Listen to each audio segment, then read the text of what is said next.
10-point program. Number one, we want freedom. We want the power to control the destiny of our black communities. Number two, we want full employment for our people. Number three, we want an end to the robbery by the white man of our black communities. Number four, we want decent housing fit to shelter human beings. Number five, we want education for our people that teaches us the true nature of this decadent American society. Education that teaches us our true history and our role in the present day society.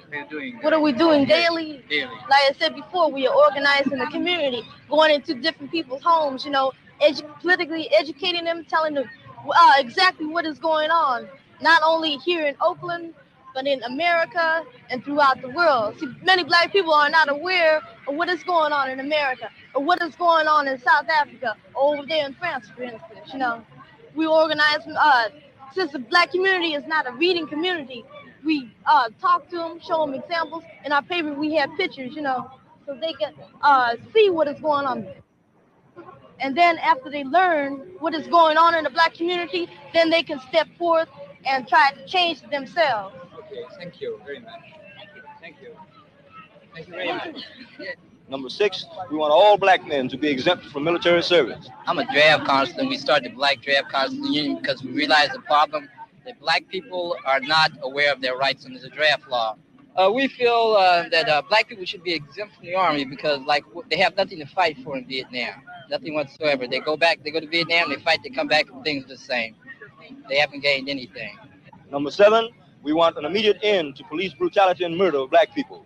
Number eight, we want all black people to be released from the many prisons, city, county, and state jails that they are now being held in. This jail is composed of about 80% black, and I would guess that most of the blacks here are here because of political reasons, really, even though they don't even realize it. Number nine, we want all black people, when brought to court, to be tried by a jury of their peers or people from their black communities as defined in the Constitution. Number 10, we want land, justice, housing, education, clothing. Welcome to a special edition of the Nick and CJ show. I'm one of the co-hosts. I'm Compton J. What's up, Nick? What's up? Always good to be with CJ on the Nick and CJ show. Hopefully you guys are having a great day. There's a lot of fun things to talk about today. That's why we had to do a special edition of the Nick and CJ show. We hear from you guys a lot. I know you guys always love the parents, so I always think maybe we should do it twice a week, maybe. But yeah, definitely today is a good day to do so. Nick, let me tell you what. Let me just say what happened. So, earlier on Monday, I think I told Nick, I need to take a break, right? So he hit me up. He's like, hey, you going on today? After I heard the news, I'm like, yeah, I'm going to have to go on. And he was like, no, are you going on in the afternoon? I was like, nope, we going on in the afternoon because I already knew, feeling that itch, like, nah, I'm going to have to go stream today. So that's how you got this special edition of the Nick and CJ show. But before we get into the topics, and let me just show you what they are. Everybody saw the graphic, of course. We got the crazy. I'm not going to say that. Let's just say the disinformation governance board has shut down. Then we're going to talk about Nina Turner's race versus Summer Lee, who won. And then another breaking news today, half of Joe Biden's Twitter followers are bots. Surprise. Savvy tried to warn me. I knew a lot of them was bots. I would just bring up the fact when I look at some of these shit-lived tweets and likes, I'm like, even if those are bots, that means they're programming people. They're programming the bots to like these. So that's how you know the messaging that come out of the party. But it definitely makes sense because when we see the blue checks and the shit they tweet out, and I see them getting thousands of likes, I'm like, bro, there's no way those are real people. I got real ones, my mutuals that are slept on who don't get that many likes. I'm like, bro, you guys not smart. People I follow. Are you serious? But anyway, we're gonna get to that later. A lot of good topics. We will. But before we get into the topics, just all of the three things we always bring up, make sure you like this video. We are at 125. To start first 5 minutes, we're already at 125. So this is gonna be a good stream. Shout out to Dr. Jill Stein. Nick said you said she retweeted this episode, or we're big friends of Jill Stein on this network for sure. Absolutely. So shout out to Dr. Jill Stein. I think she's watching right now. Oh, like this stream, we are at 133 people. That should equal 133 likes. And I think we're only at like 65 likes. So we can increase that by double. We can get a lot of people in here. Second thing, join our mailing list, and possibly our Discord will be exclusive for Substack users only, and we might add other things like Rumble users just to promote people to do those things. I'm gonna help our Discord grow, because that's a new platform that I didn't learn how to use, but it's a good way. And there's so many people hit me up like about Discord, and I know like there are a lot of other big streamers that utilize Discord and actually helps them as well. We just, man, both me and CJ are low-key boomers, man. Because I'm like Discords and fucking, I'm learning. What the fuck, man? I remember back in my day, you go on YouTube and you're good. No, you're right, because Discord, man, I've opened 3 accounts on Discord, man. I just can't get I have it. my own Discord. And people got I have another one. We're gonna see. On my old YouTube channel, I had my own Discord, social Discord, and then like I kind of abandoned it because I'm like, bro, what is this? What is this website? What is it for? And that was a big mistake on my part. I should have never. I had a decent community. I shouldn't have abandoned it like that. Yeah. But we're gonna build our Discord up on RB, and I'm actually gonna make a coordinated effort. That's something that's like one of my new goals. I'm gonna try to make. It's a lot of work. It's a lot of work, and that's kind of like what I was telling you about. We got to move into the next level, and that part of that means like we do need help. Like I don't know how we're gonna get any, but we need help, back in help. But anyway, subscribe to our Substack, and then the last thing, our Patreon. Make sure if you're able to contribute to the RBN network and just what we're trying to do here. Support us on Patreon. It's actually the only way. We're not monetized on YouTube anymore as of right now. So, but even when we were monetized, Nick, it was always better versus YouTube to go to Patreon, because YouTube takes so much of what everybody contributes. I'll pass it to you, Nick, while I do a quick chat check. I'll put some things up. I don't know what you wanted to start with. Let's start with the main story. Let's start with the main story. This should be fun, because we've been covering Nina Jankovic. I've been practicing that. I have a hard time saying some of these European names, but she was set as head of the DHS, which already should raise red flags that there's another DHS agency. This is all about Joe Biden expanding DHS and their powers, funding them way more than Trump or any other president. So we know they've been waging this information war. And the liberals, this is why this is one of my favorite headlines this year. They got so cocky with their information war, they decided to put a face on the information war, which was a horrific decision. It almost like they thought people would be okay with having an old school Ministry of Truth. And that's what immediately started trending when this was announced. And this, when I seen everything I seen from the Misinformation Board, I seen people all across the political aisle, other than one group. And those are like the Lincoln Project shit libs. Yep. You know how we about to cover this story, how like 2/3 of Joe Biden's Twitter accounts are fake. The 1/3 that is not fake. They're the only people that would turn this on. And you guys know the progressives that disagree with. So funny.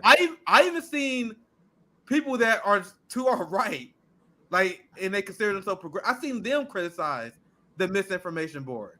Like, I've seen everyone other than the unironic Jen Psaki fan disapprove of this. So because of mass pressure and because they actually put a Looney Tune in charge of that only helped, because I am of the belief that this backlash would happen no matter what. Because how the fuck the biggest liar in recent human history, the United States government, and Rand Paul made the same argument. Yeah, I know. Yeah, feel free to interrupt me today. No, I'm gonna bring it up, but I continue with that. I'm gonna bring up the video so we can have a little quick flashback as you're talking about it. So, and I'm gonna cover this part too after CJ share his link. The liberal response to this, Washington Post, Taylor Lawrence the famous Washington Post. She in charge of doing hit jobs and providing cover for the neoliberal establishment. She recently went viral because she had this segment on MSNBC and CNN where she melted down, where she was like, "Oh my God, people are cyberbullying me," even though her job is literally doxing people, literally attacking people. I don't care about the lives of TikTok person at all, but she wrote an article doxing that person, but then she goes around like, "Oh my God, people are so mean to me," as if she's not one of the most privileged people in this goddamn country. You literally got a job at the Washington Post. You literally got a platform on. We don't like it, but it's literally the country's newspaper. This almost like the New York Times and Washington Post is like the paper of record, even though we don't like paper it. of record. New York Times is absolutely the paper of record, which is ridiculous. Is one of the most privileged people of all time, and then she did this whole crybaby job, even though she's an assassin of the liberal media establishment. So anyway, the point is that same person, unsurprisingly, coming out in defense of Nina Jankovic and the Disinformation Board, because she is painting this as, oh my God, the Biden administration didn't control the narrative. The right wing had took a character assassinated this brave patriot, Nina Jankovic. Oh my God! When I was reading it, Nick, I literally thought they were talking about somebody else. I'm like, who? Because I only knew her first name. I didn't know her last name. I'm like, who else? Who is this Miss Jennifer Jankovic? I'm like, who is this? Like, they cannot be talking about the same person. I'm like, when I was reading this article, I'm like, what the hell are they even talking about? But this video here, Nick, just to give context for those that didn't see it. This is a good video to watch. Watch this, Rand Paul. Do we have policies? Do we have guardrails?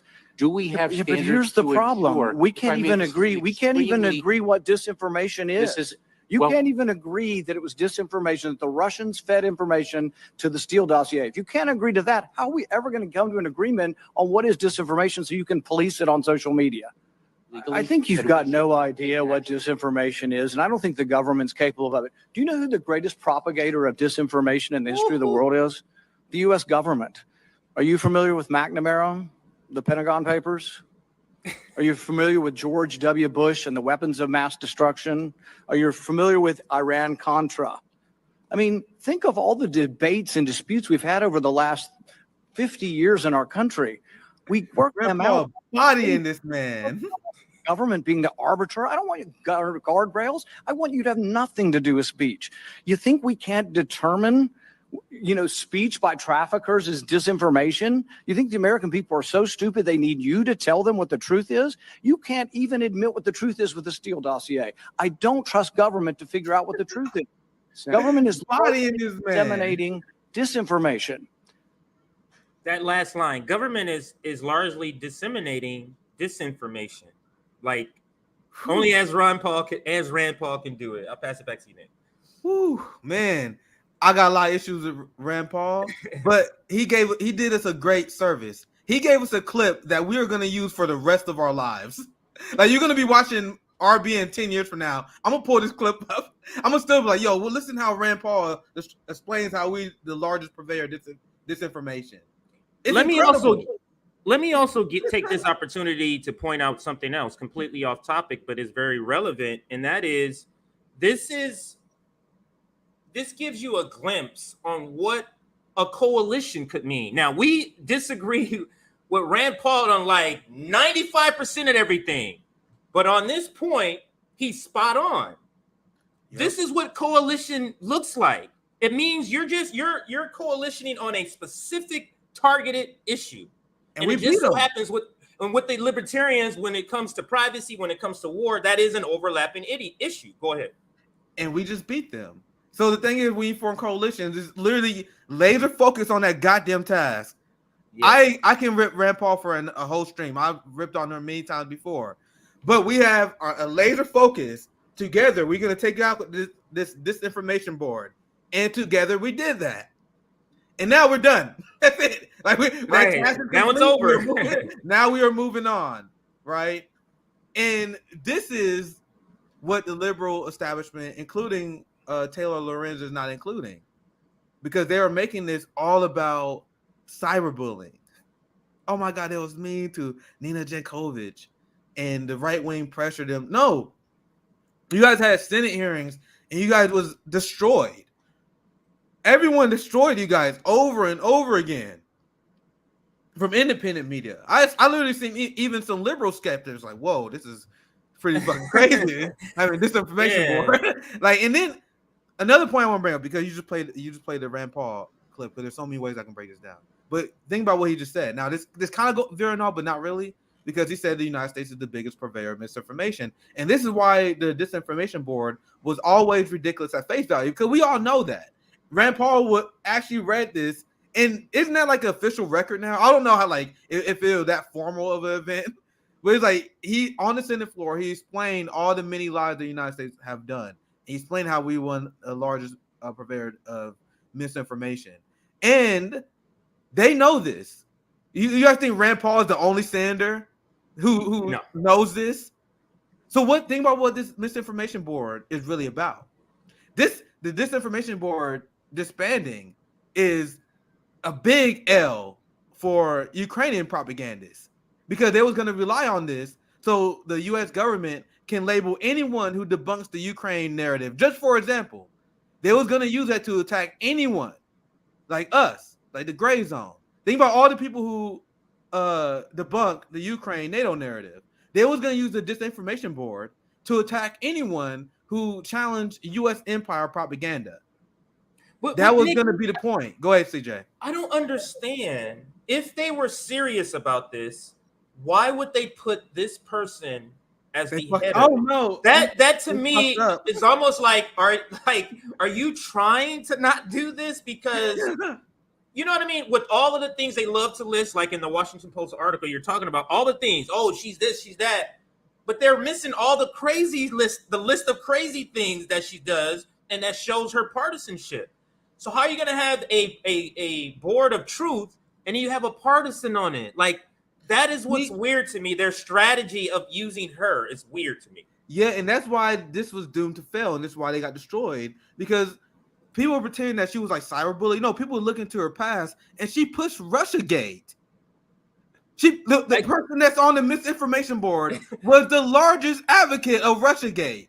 So they still haven't admitted that that's misinformation. They still haven't admitted that. Like, we have all the investigations have admitted that, but have you seen a Democrat come out and say Russiagate was misinformation? You haven't seen that. So they can't say that. They can't say what she said about Russiagate was wrong and ridiculous. They just have to act like, oh, nothing was wrong. It was a mishap. It was a mischaracterization. She also was covering for Hunter Biden when Hunter Biden corruption with Burisma in Ukraine was revealed. She was like, oh no, this is misinformation. Nope. She said that during the Hunter Biden laptop scandal. So people, the backlash was like, okay, you guys have this obvious partisan actor at the head of this Ministry of Truth. And what I brought up when I did my initial coverage of this, and I tweeted this as well, I was playing to my liberal neighbors, right? So Biden set up this. So even if you're significantly to our right, if you're to our right and you support the Democratic Party, think about how stupid this is, CJ. You're going to create a DHS, Ministry of Truth, right when Donald Trump is literally favored to defeat Joe Biden in 2024. Guys, what do you guys think is going to happen to this Ministry of Truth once the Republicans win? Just like Obama built the cages that Donald Trump used, They were really planning on building the infrastructure so we can have a right-wing crackdown. Well, both parties is right-wing crackdowns, but a Republican crackdown. Could you imagine who he would have as the head?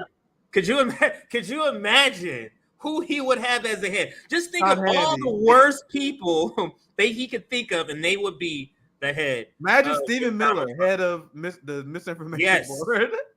That's the precedent that these dumbass liberals are setting up. And I just brought that up, like, bro, you don't even have to be a leftist. You don't even have to be anti-democrat to me to saying, like, guys, why would you even set up this infrastructure? Especially considering there was a new poll I saw. I wasn't planning on reporting it because, like, whatever. But I saw this today. It was like the new poll shows it gives Biden like slim to no chances of defeating Trump in this new poll. So it's all but guaranteed, unless something crazy happens, that Donald Trump or a Republican is going to win 2024. So you guys are literally just building an infrastructure for them to use.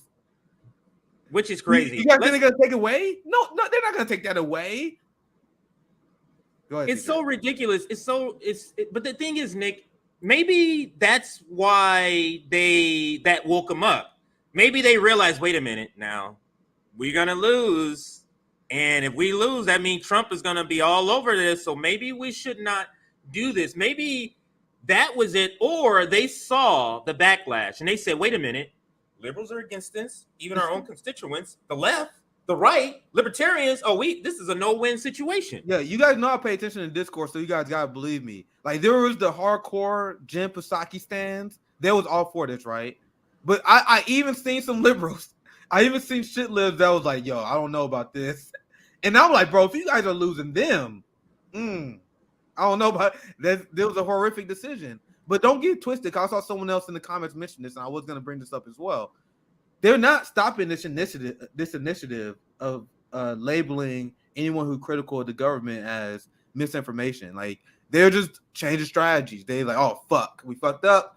I don't know why. I still don't know why they decided to go public with this. As soon as they announced it, I'm like, why would you even do this? Are you guys giving us ammo to attack you with? Like they've been doing this in secret for a long time. They decided to put a face on it. They're so afraid. They're so afraid. They have nothing to offer. But let's read friend of the show, friend of the network. Shout out to Aaron Mete. I know I always say Mate, but when he was on the show, he said Mate. So I'm going to say it like that now. So this is his tweet. Translated into actual journalism, online attack means pointing out that the head of Disinformation Governance Board is a partisan actor who has spread disinformation, and also that the government, a purveyor of disinformation, has no business policing it. This is Aaron Mate, and he's referring to the Washington Post article that Nick has been referring to. I'll put it up on screen just so I can read a couple of spots here. Yeah, that to me was just ridiculous, right? Is there a particular part before I find my part? You can just read it. I'll just comment whenever. Yeah, so shit. Now I don't have a membership here. I don't know how to get this. I was gonna just read a tweet because the whole article is ad blocked. Just think about that though, Nick. Newspapers where American citizens are supposed to get their information about the government, what's happening in the world, there's a paywall to get that information. Yeah, let me share this. That's ridiculous to me. Go ahead. Yeah, it's crazy. It's crazy. I'm gonna share that down if you got something better. I'm gonna share this. I'm gonna show you guys. I'm gonna share Taylor Lorenz insane tweet thread about this. I'll take this off. Look at this, because this is the messaging that's coming from Biden allies in their state media. This is state media, and that's gonna be clear when I read this to you.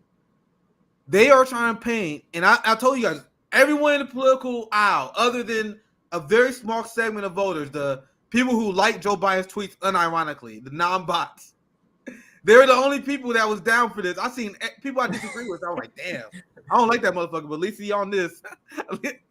But they're pretending that this was taken down due to a right-wing troll campaign. Now I'm gonna read this up. I think I prefaced this enough to stream. So this is Taylor Lorenz, the propagandist. The pause of the newly created Disinfo Governance Board comes as its head, Nina Jankovic, has been the target of vicious, coordinated right-wing attacks. Bro, my whole timeline has been ripping her.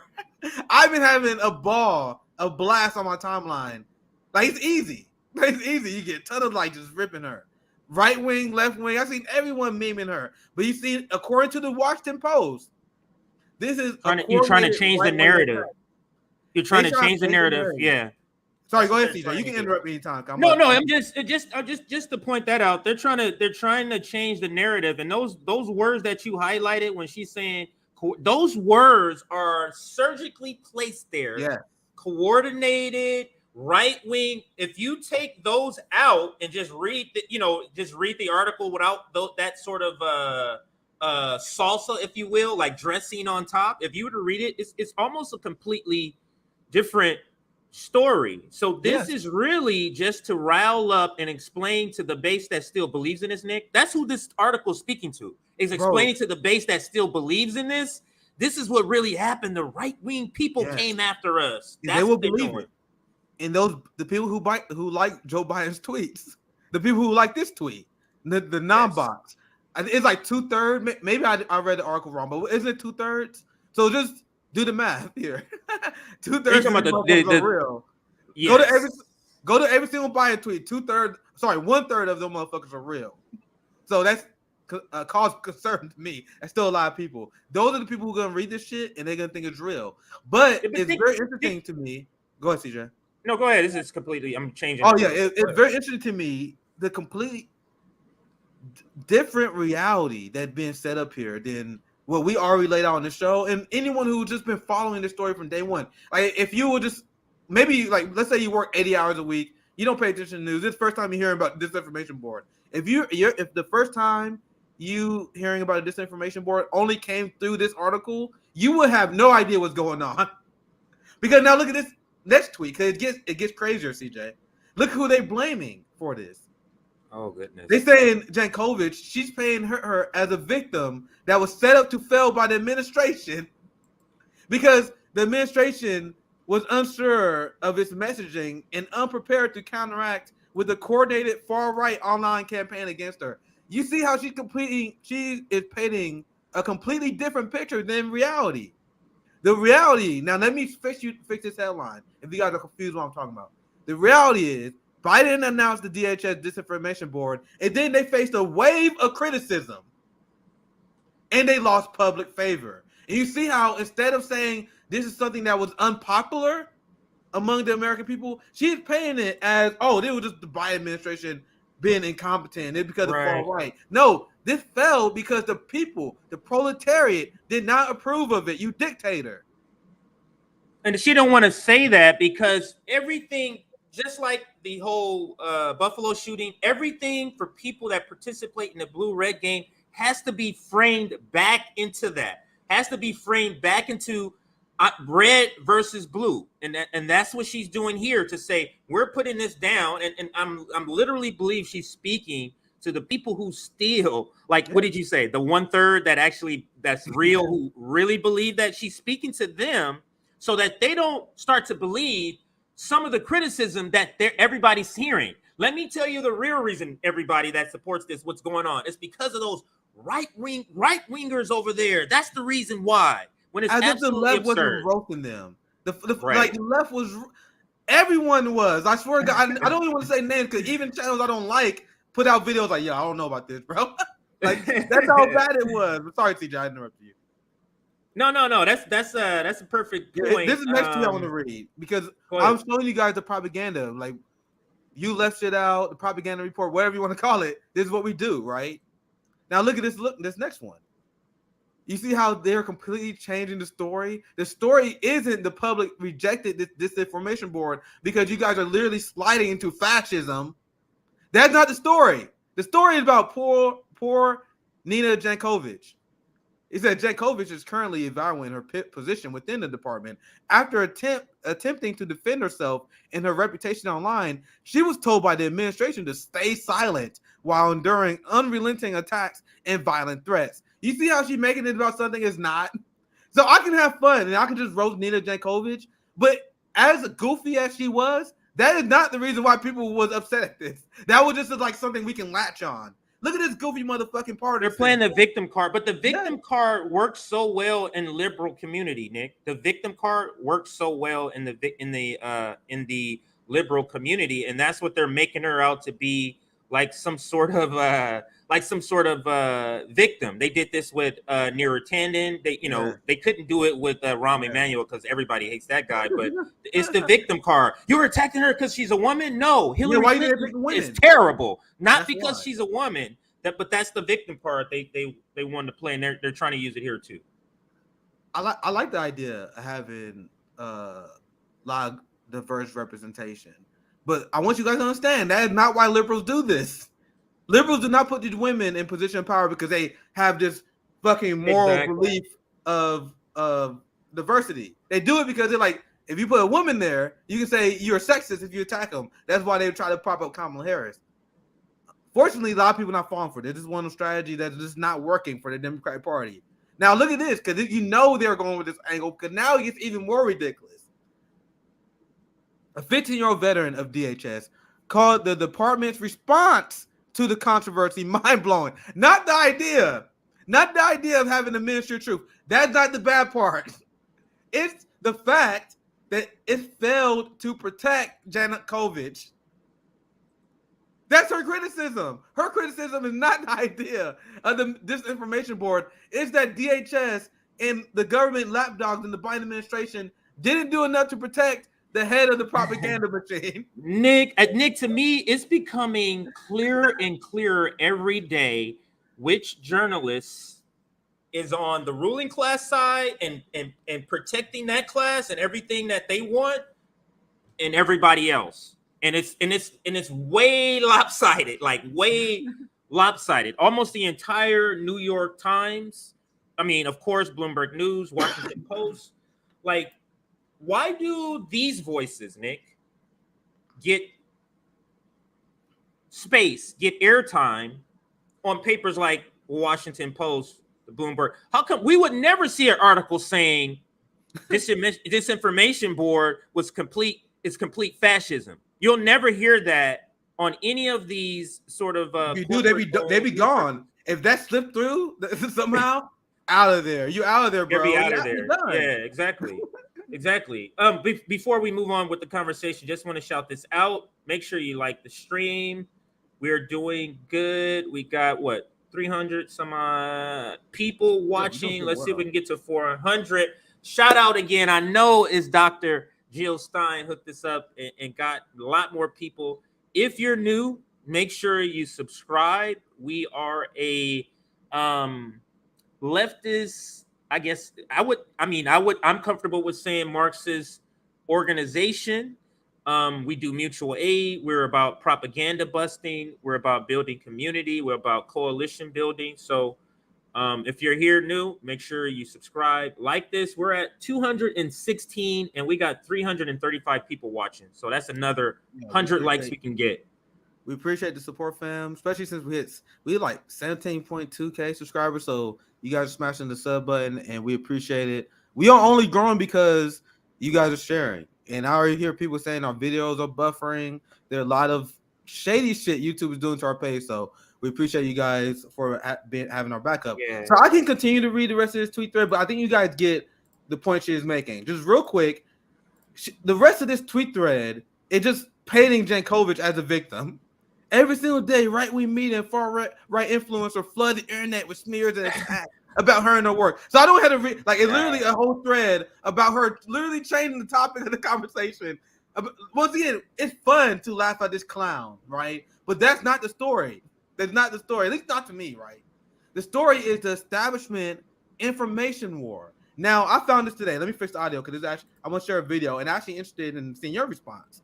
Because the reason why this disinformation board was problematic because we already see this tilt towards corporate fascism when they sign with big tech, controlling information and banning dissent, banning anti-war voices, banning workers. This is what they do. Now, the Disinformation Board, as I saw someone in the chat wisely say, they were just a pilot. They were just the start of it. Now, look at this clip from MSNBC, where someone, once again, said the quiet part out loud. I'm gonna allow the video to play, so I don't even want to spoil it. It's that good. So let me Let me see if I've seen this before. Championed by Tucker Carlson. What happens at Fox News when something like this happens? I can't even imagine. It's partly why I ended up getting out of there. It really is kind of horrible to think that journalists with national and international capacity are putting together this type of nonsense. I think the president did a great job. I wish he had done a lot of this a lot sooner, and we need a lot more from the left and the middle. And we got to watch out because the Republicans have become the purveyors of misinformation. And when our two-party system is broken like that, democracy is seriously in trouble. The president acknowledged that It's time to actually start doing things and maybe taking some names and putting people in jail. I mean, taking some names and putting people in jail. I mean, wow, Carl, let me follow up with you. I mean, even she was like, wow, he said it. She was like, wow. She wasn't shocked because of what he said.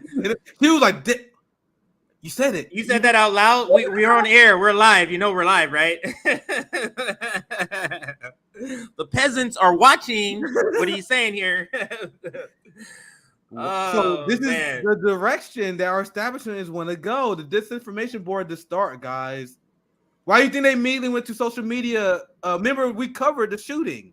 The first thing they said, social media is radicalizing this person instead of decades and generations of white supremacy. So you see, that's their go-to to everything right now because this is their agenda. And I got one more video to share, and then we get your overall thoughts, CJ, because I shared this video before. Also, kind of get your reaction to this because this is showing the members of the ruling class. This is another person that work at NBC who says their job is to propagandize you. Oh, and he thinks it's a good thing. So I'm gonna show this to anyone who might not watched it because I think this relates to this video. So let's check this out.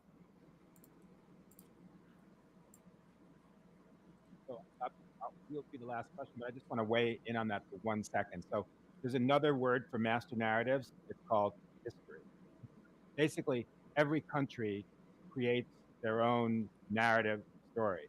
And you know, my old job at the State Department was what people used to joke as the chief propagandist stuff.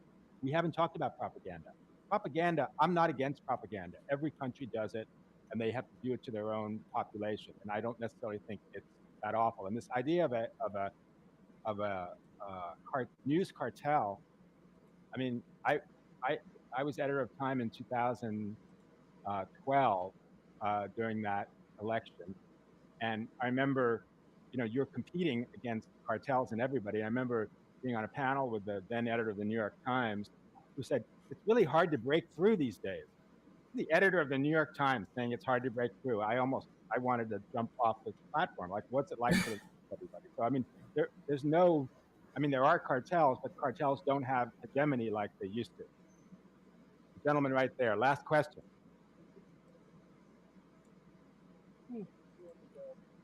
Understanding what happened in the world, because what is happening in America is what the United States flipped on the global south and in the third world, which we live with for many, many years in terms of a master narrative that was and still is propaganda. You know what? I hate last questions. Don't you? I usually just want to end something before the last question. But at any rate, I want to thank this fantastic panel.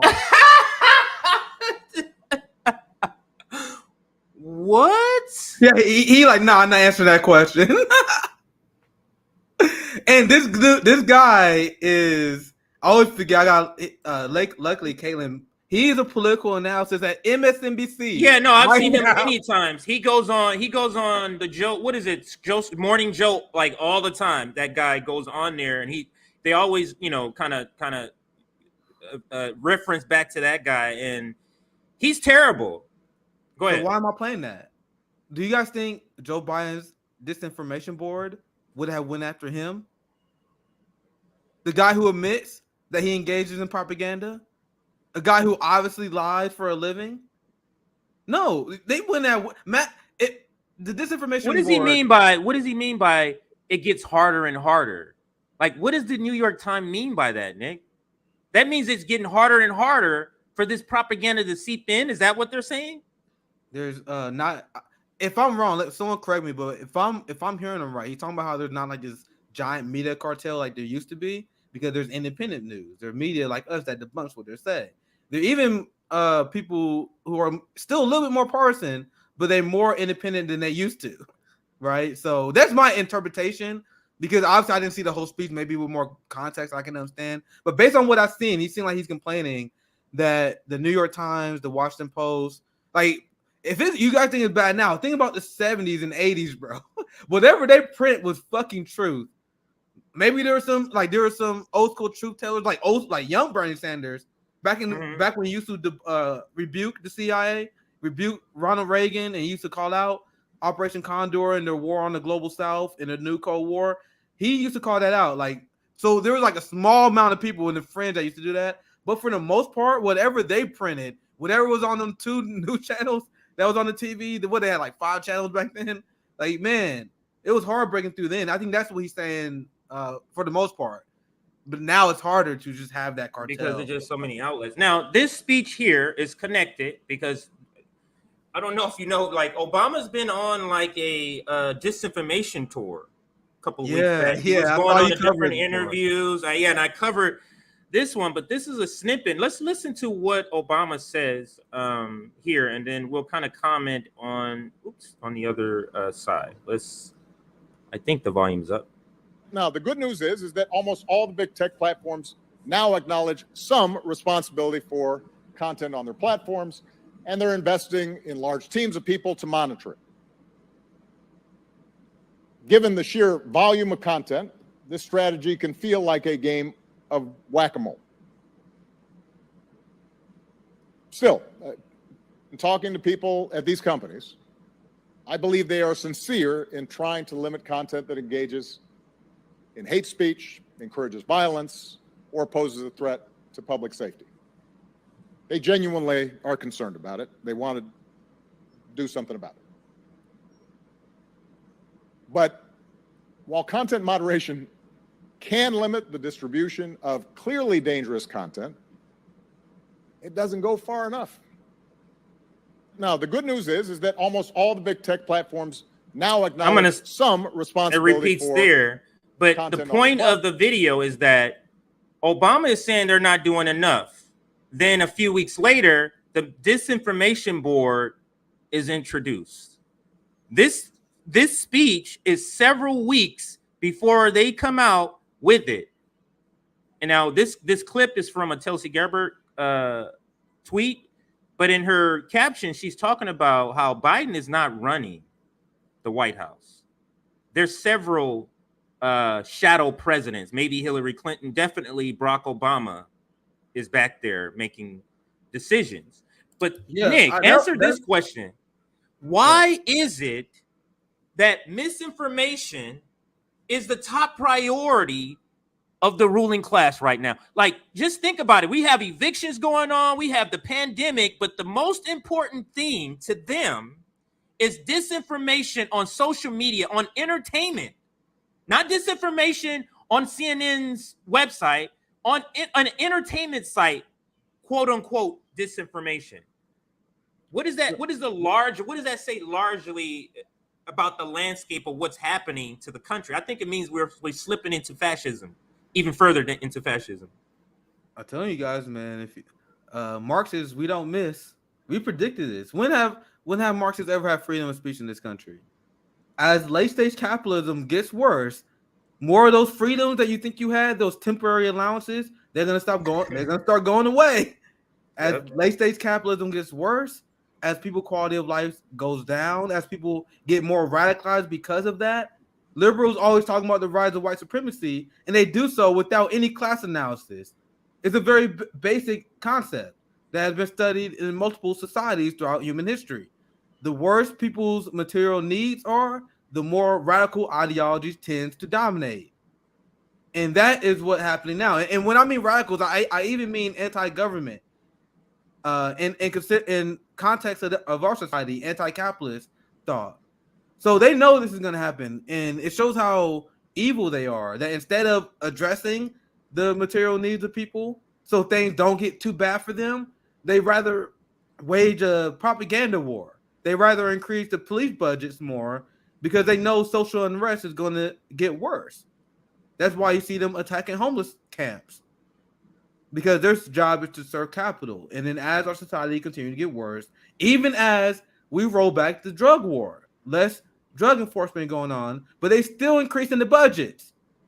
Why do you guys think that is?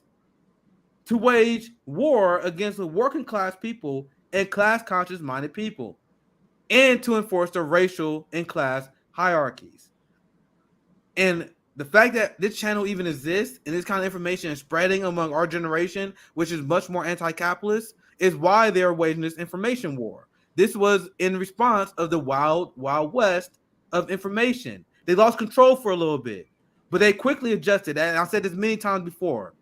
They adjusted to the new age of information, the internet, back when people were spreading the truth about the Afghanistan and Iraq war. I remember those days when I was a teenager, the wild west of the internet. We learned about how evil our government was because for the very first time, we was getting uncensored news. And they like, we got to stomp this out by any means necessary within our power. It's been a slow political push. And like always, conspiracy theorists have been proven correct. Because people like us, I have been warning people about this new push on disinformation, misinformation. It even go back as far as Russiagate. We was warning people like, it's all about controlling the narrative. It's all about controlling the flow of information. As soon as they start pushing censorship, that's immediately what we was warning people. And people were like, oh my God, you guys just being alarmist. They're not going to use Russiagate to crack down on anti-war voices. They're not going to use Russiagate to crack down on RT. We were proven right. Like we usually are. So that's my monologue to answer your question. But what we're speaking to when the ruling class is panicking right now is because, and it's about something I covered. I covered something called the science behind propaganda. Like, it's psychological. People just think they just lying means propaganda. It is a whole psychological strategy that was developed by this person named Edward Bernays. Right? Propaganda. And this is when propaganda. So they actually used the word propaganda when they were talking about it back then, because back then it didn't have the negative connotation that it has now, the word propaganda. But in investigating, learning about this, Nick, what I learned is that what he articulated is what the ruling class believe, is that, listen, the democracy and the functioning of democracy is too high level for peasants. So this small minority of very smart people have to manipulate the masses for their own good. Yes. He believes that. Like, Edward Bernays believed that, and the ruling class believed that. You're talking about the Michael Bloomberg, the Bill Gates. This is why Bill Gates is giving medical advice about shit. Like, motherfuckers, stick to computers. Go ahead. Yeah, this motherfucker was talking about baby formula the other day. Exactly. And I'm like, bro, you a fucking tech nerd. But this is right. They believe that so elitist. And there are people who consider themselves anti-establishment who fought for the same thing, whether they know it or not. Why do you think I started a network. I don't got no fucking fancy lawyer degrees. I talk to ordinary members of the proletariat, because once you're class conscious and once your mind decolonized, you learn that everyone's opinion has value. Everyone has a different take and different angle based on their life experience that has initial value. But look at the people they invite on MSNBC and CNN. They don't ever talk to working class black people. Hell, or Latinos or white people. But I can definitely speak on the fact there's never any working class black people. Mm-hmm. Think about the people they allow on. The people who actually do break through. Even people I like Brown Joy Gray, Dr. Cornel West. You have to graduate to Harvard for them to value your fucking opinion. And once again, you guys know I like these people, right? But what does it say about them that they will never talk to RBN? They will never give us credibility, because why? We haven't climbed the upper echelons of society. So there are a lot of people in the mainstream that has this ideology, but there are more people who consider themselves anti-establishment than you think who share the same ideology as well. These are the same people who refuse to platform RBN because they're like, oh, who the fuck are they? They're just some working class black people. They don't care about our perspective. But if one of us had a law degree, like Brown and Joy Gray, we'd probably be on the hill, right? But you see, you have to prove that you have been run through whiteness. Yep. You have to prove that you've been run through the whiteness ringer, if you will. And a degree from one of these prestigious schools, you would assume that. People just assume, oh, they've been through Harvard. That means they've had 12 plus, 4 to 6 years of indoctrination. They're probably good.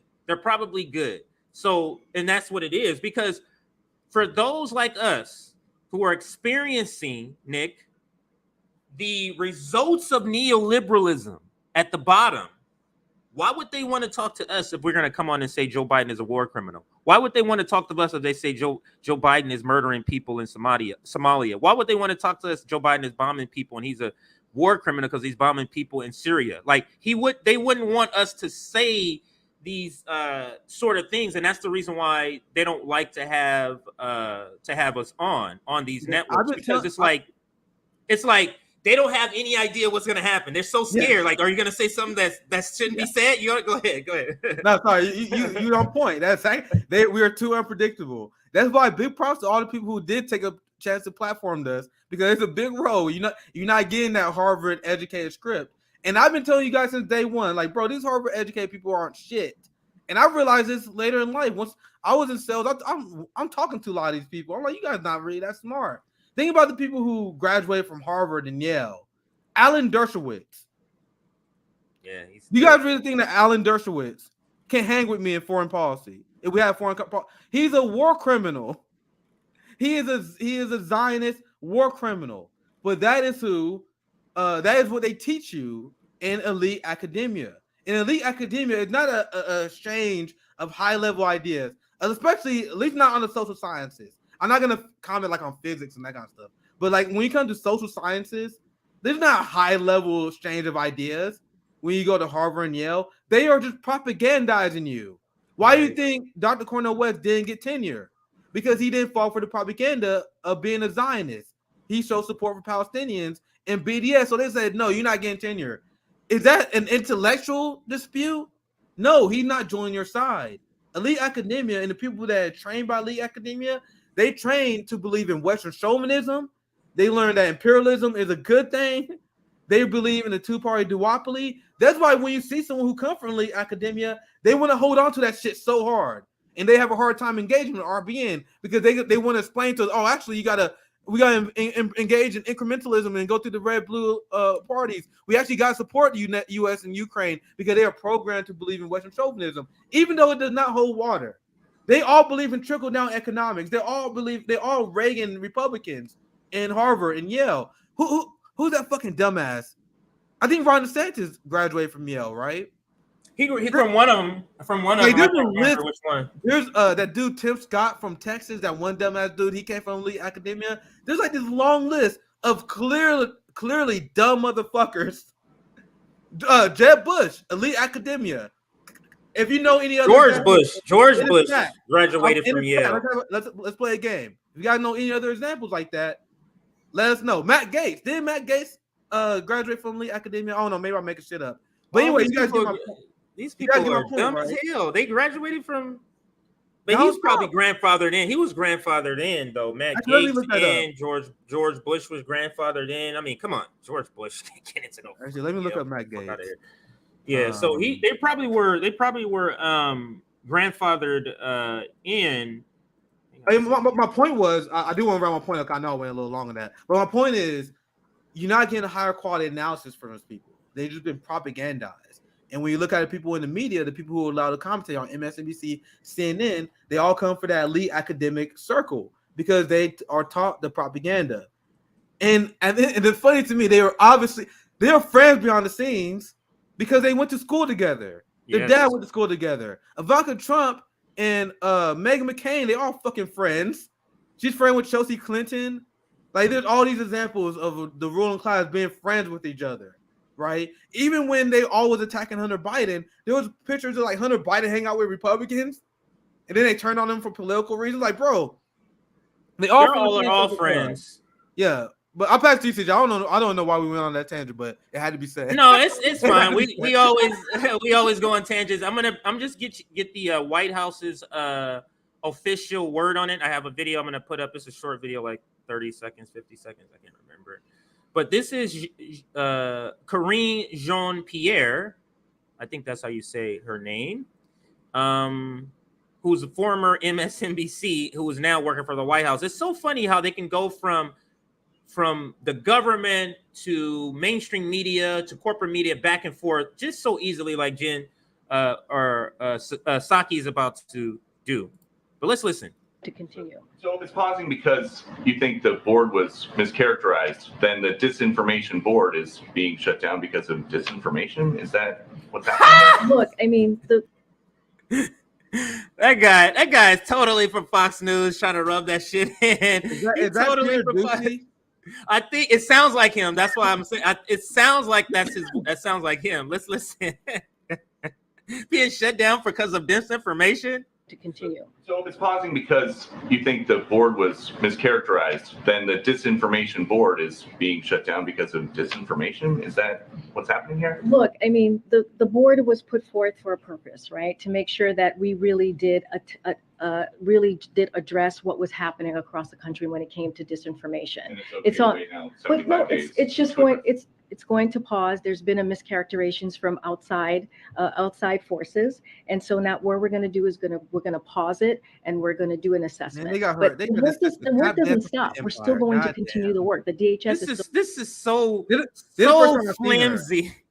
This is the first time I've seen her talking. I've seen her, but just not speaking. This is the first time I've actually seen her talking. It's funny how they put the black lady out to be the person as the face of this terrible news, though. It's funny that is the case. I don't think that's a coincidence.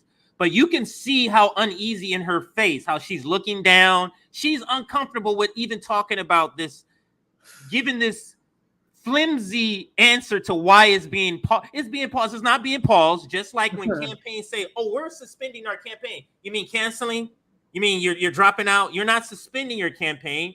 You're dropping out of the campaign. Okay, this is not a pause.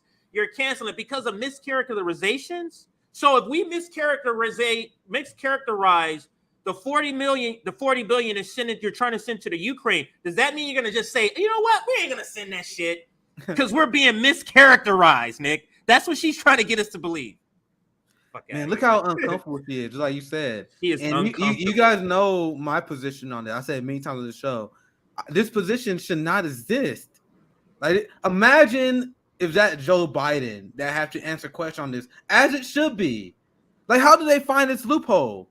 This loophole where the politician can avoid the scrutiny. public. That's really what it is. Scrutiny. Yeah, you can avoid scrutiny.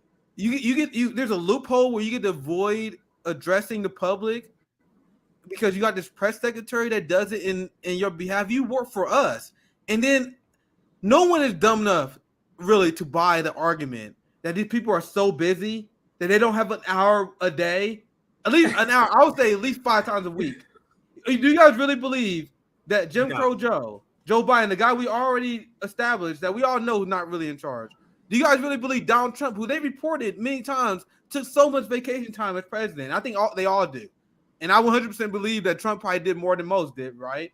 Do you guys really believe that these politicians are so busy that they don't have an hour Monday through Friday a day, once in the morning, where they have to address policy concerns, answer questions? That is the least they owe us. You are the fucking president of the United States. And not only that, when I gave my original spiel on this a long time ago, I include that for Congress and Senate. Like, if you're a congressperson, you should Monday through Friday, 1 hour a day. You talking to the press, you talking to people in your constituents. Why not? What's more important than that? Some committee hearing? Some fucking committee? What? I'm challenging you guys. Name one thing a politician do that is more important than them addressing the public for at least 1 hour. I'm not even asking for a whole day. I'm not asking for a podcast. 1 hour. We asked you about you going to Somalia. Imagine 1 hour a day, every single news story Biden has to explain. Not some young, better-looking female that meant to take all your attacks. You, Jim Crow Joe. And if you're a liberal, imagine, and I said the same thing under Donald Trump. This is not a new take of mine. Imagine how hilarious it would have been to have Donald Trump had to defend all of his actions as president every single day. With all his gaffes, too. Go ahead. Donald Trump, you just vetoed Bernie Sanders' amendment to end the genocide in Yemen. Can you explain yourself? Find me the clip where Donald Trump was asked that. He wasn't, because they only do these softball scheduled interviews. No, every day, if you're a president, a senator, congressperson, you go in front of your local media and you answer some questions. But that's my rant, CJ. I'll get you back in here. Yeah, actually, let me just play a couple of more clips here. So this YouTube channel on this channel on YouTube called GOP War Room, I go to anytime I want to just laugh at some stuff that's happening with Democrats, because they try to capture anything happening. Doesn't mean it doesn't matter if it's 10 seconds. Once they try to capture anything that's said negatively, and they put it on this channel. So let's listen. To peacefully protest in this country is fundamental. But he also believes that violence, threats, and intimidation have no place in political discourse anywhere. He believes Just the fact that she's reading these prepared statements that has no basis in what the president actually believes or what this. CJ just got cut off. Hopefully he just joins us here soon. But think about what Biden's press secretary just said. Biden's press secretary said Biden. My bad. My daughter knocked out my thing. Let me go tend her. I'll be right back. She knocked out. Yeah, it's all good. It's all good. Clip. Yeah, it's all good. So Biden press secretary said the president don't believe that violence is ever the suitable answer. Meanwhile, you're funding DHS more. You're funding the police more. You are sending troops in Somalia. You're sending more weapons to Israel. You're sending more weapons to Ukraine instead of looking for peaceful negotiations. You see how the government, it says one thing, the value they want us to believe, but then they act in a completely different way. It's the same thing with them saying, oh my God, you guys can't protest at the homes of the Supreme Court. You guys can't do that. That's uncivil. You can't be uncivil to the Supreme Court. Meanwhile, they use tear gas on us, which is a war crime. They're like, oh my God, it's a private home. You can't protest them in their private homes. You guys have no-knock warrants that you guys have used to assassinate our people. The people who have no crime committed. You guys use no-knock warrants, but we can't protest you at your home. I reported on this yesterday. The so-called free speech warriors who they only think free speech is saying slurs on social media. You have Ron DeSantis who is banning protesting at people's homes, where literally free speech, the way it was originally designed, is the sidewalk, and this is in our Constitution, is the public square. They're taking that away, and they're effectively making protesting illegal. Ron DeSantis also signed a bill to make it legal to hit protesters with your car, a retaliatory move to make protesting illegal. These are the people who say they believe in free speech. They just want to say the N-word on Twitter. Let's be real. Because they're not standing up for BDS. There have been a government crackdown led by Republicans too against BDS, boycotting. Now they're banning protesting. They are against free speech. The right is. The same way the Democratic Party is, because we have two right-wing parties. I went on a little spill because I know you dipped out for a little bit, because the whole thing was my response to the Biden administration saying violence is never the answer. The government, why do you guys think we live in such a deeply confused populace? We get people say violence is never the answer, especially remember when Will Smith slapped Chris Rock? People say, oh my God, violence is never the answer. But meanwhile, you got the cops beating the fuck out of people in the streets every goddamn day.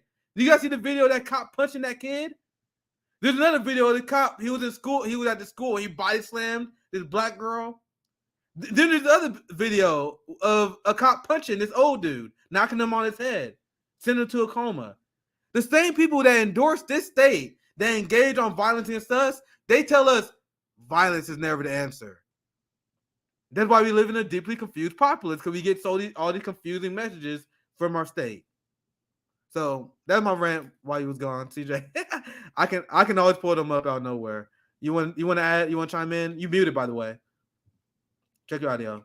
Other mute, yeah. No, my bad. So what I wanted to do is also get the Fox take on what's happening with the disinformation board. This clip just dropped like literally 4 minutes ago, and it says this was a failed, and this was such a fail and a joke, and they're referring to the disinformation board. let's listen in a couple of minutes and see what their take is on this news. The Biden administration's controversial disinformation. By the way, this is the Trump. That's the Trump person that was Jen Psaki's position. Oh, remember really? Yesterday we were like, yeah, I can't remember. This is the blonde I was telling you. This is Bro, her. it's such So let's a see what her. revolving door. Holy shit! It's such a revolving Yeah. door. How did no one notice this? Like, how do you go from the White House to a news organization and literally your talking points don't change? It's literally State the media. same stuff you're saying. State How did media, not state you're right. media? But you can go ahead, CJ. But how? My Governance question is, how board did not state media? reportedly paused. This is just 3 weeks after its rocky rollout, and the woman to lead it is said to be out. This is Outnumbered. Hello, everyone. I'm Kaylee McEnany here with my co-host Emily Campagno and Harris Faulkner. Also joining us, Shannon Bream and Joe Concha. Biden's Disinformation Board is now reportedly on hold following concerns the board would police speech it didn't like and outrage over its chief, Nina Jankowicz, who pushed debunked Russian collusion claims and called Hunter Biden's laptop a Trump campaign tool. The Washington Post reporting now just 3 weeks after its announcement, the Disinformation Governance Board is being paused. According to multiple employees at DHS, on Monday, DHS decided to shut down the board. By Tuesday morning, Jankowicz had drafted a resignation letter in response to the board's dissolution. Big news. Nick, I gotta say this. This is completely off topic. It's so funny how now, if we've never read the article, we would have no idea the slant of that article. It's so crazy how they're able to extract from the article, like what she just extracted to put on the screen to say this is from this article, and we have no idea that article is completely opposite to what Fox News want. But the point I'm making is that they just extrapolate things from the parts that they want, and that's all they will feed you. They give you no context. She's not going to say this article is saying this. She just says, let me just take these parts out to prove my point. Just wanted to point that out as a tactic that they use, and we can get back to the video. News. Joe Concha, I immediately thought, what lasted longer, CNN Plus or the Disinformation Board? Oh. So I decided to count. And, All right, that's funny. That's funny. And I must say, like, I don't know of any. I don't know of like any other news. People. These people make my skin crawl, but that's funny. Like that dig. I seen it. Yeah, I admit. I could be numb. I don't like none of these people, but I can admit that's a funny dig, right? Yes, it is. Let's listen. Big news. Joe Concha, I immediately thought, what lasted longer, CNN Plus or the Disinformation Board? Oh. So I decided to count. And CNN Plus or the Disinformation Board. Isn't that the same thing? Disinformation Board, CNN Plus, that's the same thing, isn't it? Disinformation Board was 3 weeks, 21 days. Okay. CNN Plus was about, I think it was 24 days. But bad ideas, bad ends for both of them. Either way, both didn't last 3 Scaramucci's. Right. Yes, correct. You can't make 3 Scaramucci's. That's an issue, certainly. In this administration. They are straight clowning 3 Scaramucci's. I thought that Putin price hike would resonate with American voters, or blame Donald Trump for the crisis that is a catastrophe at the border, or didn't see COVID variants coming, or didn't see the Taliban so coming. shitty. You let these people clown on you, bro. Right. Yo, you wait, know how terrible. Yeah, I'm gonna leave it there. You know how terrible you gotta be for Fox News to be getting jabs in on you? That's funny. Yeah, because there's a little spin there, right? There's a little bit of spin in what he's saying, but what he's saying here in that little 20-minute spiel I heard is not completely inaccurate. Because he's not saying the Republican Party is good, even though we know he believes that. He's just saying, Right. guys, look how shitty Biden is. But everything he's saying is true. That's just how bad the Democratic Party works. The Republican Party clowns too. We all know he won't say that as well. But this is how the two-party game is maintained. The Republican Party is such clowns that you have CNN people talk about Republicans, and then they wouldn't say shit that's untrue. It's just a lie by omission because they don't explain how their party is shit. Exactly. So yeah. So his takedown of Biden is on point, like based on what he just said right. So you go to Fox if you want to hear the truth about Democrats, and then you go to CNN if you want to hear the truth about Republicans. That's why I used to read RT all the time. I used to read Russia Times all the time. I didn't read RT to get news about Russia. I read RT to get news about our state because they was fucking on point when going But after Nick, the United States. Both of these, all these mainstream media camps, your mainstream media stitch or your whatever you do for Fox News, it only works if your audience doesn't watch CNN and MSNBC or any other channel. So that's key and to why they have to keep us apart. That's another reason. Because if they were able to just see a different channel, like you and I, we watch Fox, we watch CNN, we watch MSNBC, we watch TYT, and we watch Left. So we watch all perspectives to get knowledge from everywhere. But if you're just getting it from one, is the problem. So even if you're a Fox News watcher, I suggest you watch the other channels just so you can get I told you guys, I get my news from a lot of different outlets and places, even why I don't disagree, because it could be useful as long as you know their bias. Like if you watching Fox News, like, man, I'm getting some real fucking news. Yeah, you're being a dumbass. But if you watching Fox News knowing their bias, like if you read something from the Intercept and you know their bias, the same with Jacobin or Andy's outlet, right. You can I see where this political faction is covering this, and that can actually install some discipline in knowing where they are coming from. So one last point I'm making, we can continue, CJ, is I made a point. You all know these people are lying, propagandists, they all swarmy. But look, they're dismantling Biden because Biden is horrific. Now, remember when Fox News used to attack Bernie? And now compare that how we would attack Bernie. Like, I feel like my attacks on Bernie is very pointed. It's very hard to dismiss. But despite all my criticism of Bernie Sanders, you guys remember whenever like Fox News and conservatives would attack him and how goofy they would sound, right? Now compare that to how they attack like AOC, because they were dragging AOC for her dress at the Met Gala.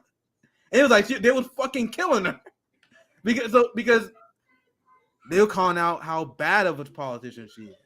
The Biden administration is so incompetent that you got these clowns that is able to do a roast segment over them, and not a lot of lies, but like there's slants. I see the little slants they use to shift it to the right, but it's not a lie on Biden's record. Like they're not saying anything that's not outright lie. So they say there's a border crisis. They use that as a right-wing tilt to that, but there is a border crisis, like in terms of the humanitarian crisis. That's what I would call it. Right. But that's the same thing I said too. I said like the border crisis. There is a border, but just not the way that they're framing it. Yeah. There is a border crisis, just not the way that they're framing it. But I think we can probably move to the next story. Maybe I don't know what you want to go with though. With Twitter, Joe Biden, or actually let's save the Twitter Joe Biden since we already I have a quick story I can do. Go ahead. Yeah, go ahead. Because I was about to do the story with on the Outsider Review with Nick and Josana yesterday, but we ran out of time. So I can do the story. It's not a long story. It's kind of an update on Strain Abdul Akla. You guys know the Palestinian journalist that was killed, that was assassinated by the Israeli government. And when we did our coverage of that event, I was highlighting all the propaganda that our mainstream media was pumping out because their job is to apologize for Shrem Abdul Akla. And I seen one of the most insane headlines. But first, I want to pull this headline up real quick because a lot of people noticed it too.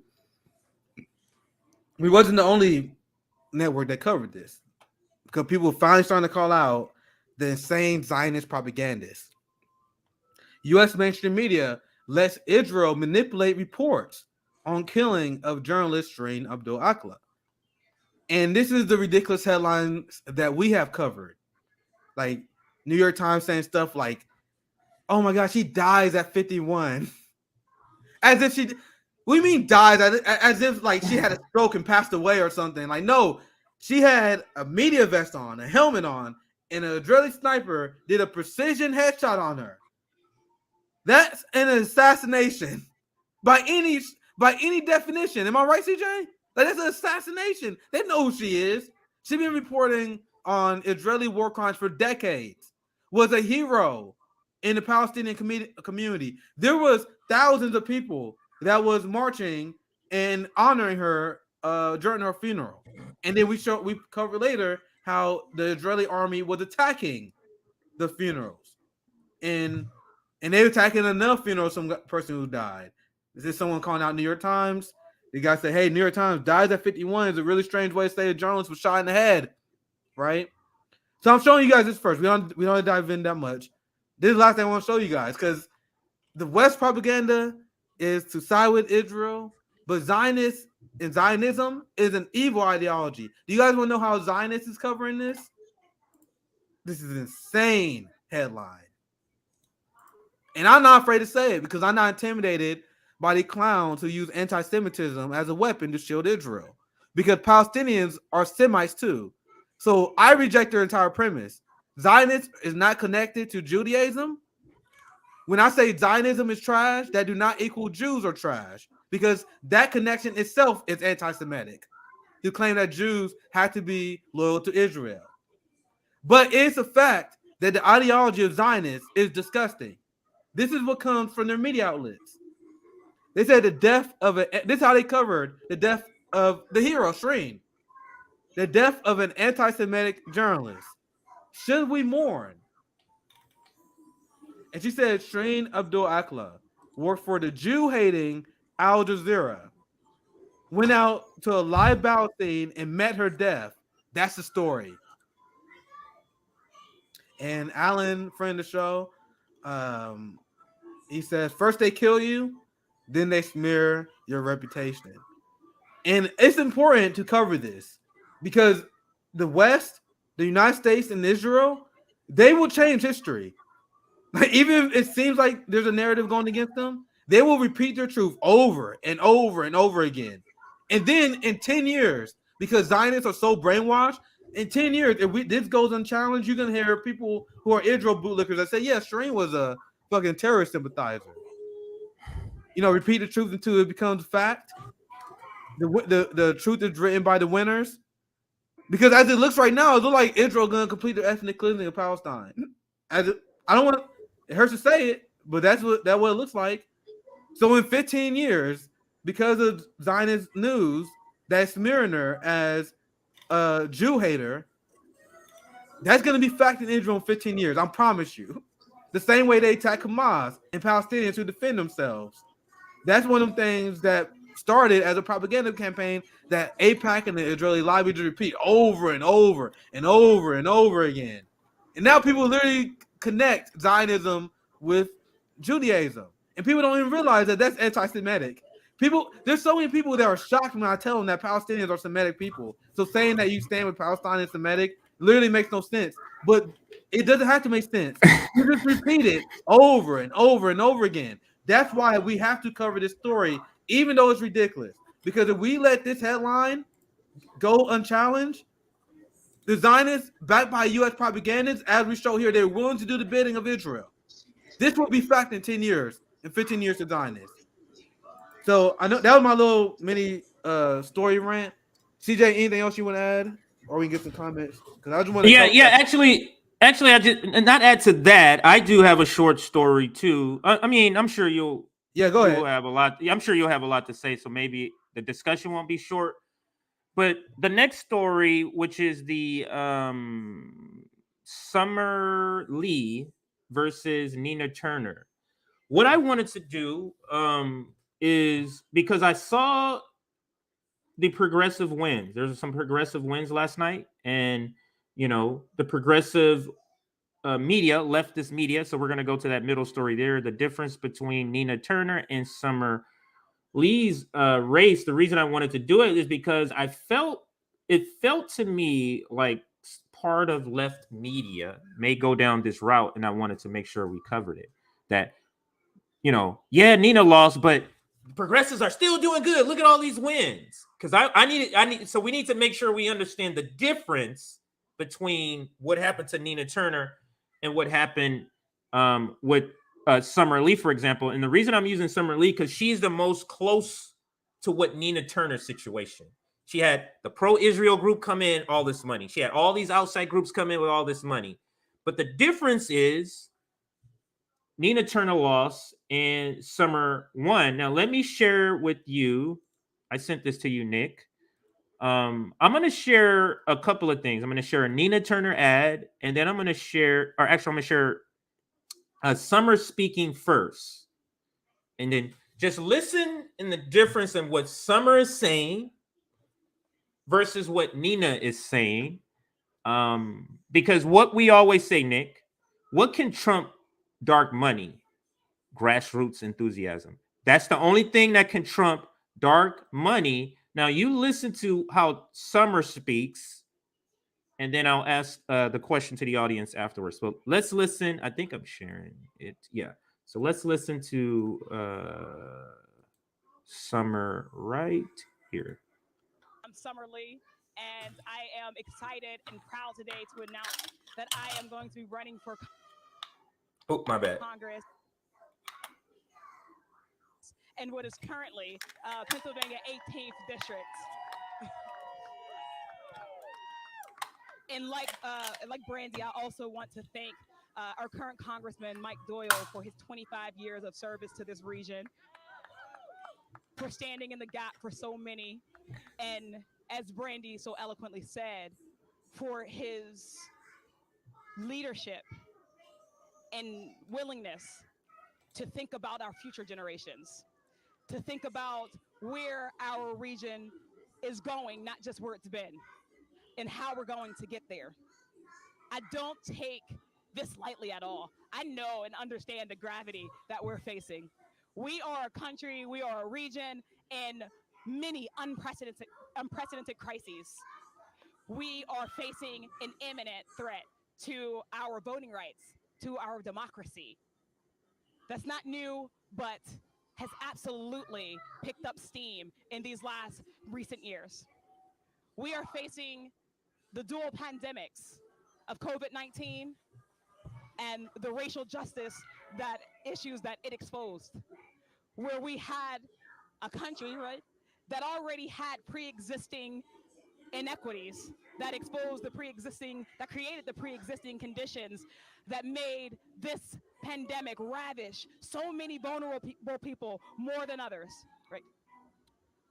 We have an environmental crisis that is not going away just because we don't have leaders who are bold enough to say that we have to make a transition and that we need a Green New Deal so that we have a sustainable future for every single one of us. We have a lot at stake here. We have a lot at stake here. I'm running because I understand that we cannot afford to wait another election. We can't afford to wait another moment. We can't afford to hesitate. We have an urgency right now in the issues that we're facing in communities just like this. I brought us to Braddock because this is where everything has begun for me. This is where I'm from. This is where my family is from. And this is, believe it or not, if you had looked up and down this street 20, 60, 70, 80 years ago, you were looking at a street that was more densely populated than Manhattan. You were looking at an area that had economic prosperity, that created shops and theaters and people. It was bustling and it was growing. And then because we were not prepared for the economies of the future, everything collapsed. Too often it's communities like ours that are not allowed to prepare or think about the economies of the future. And it's always Black and brown and poor and vulnerable people in communities that are left to pick up the pieces. But we're rarely the folks leading the conversation when we're talking about what change we need.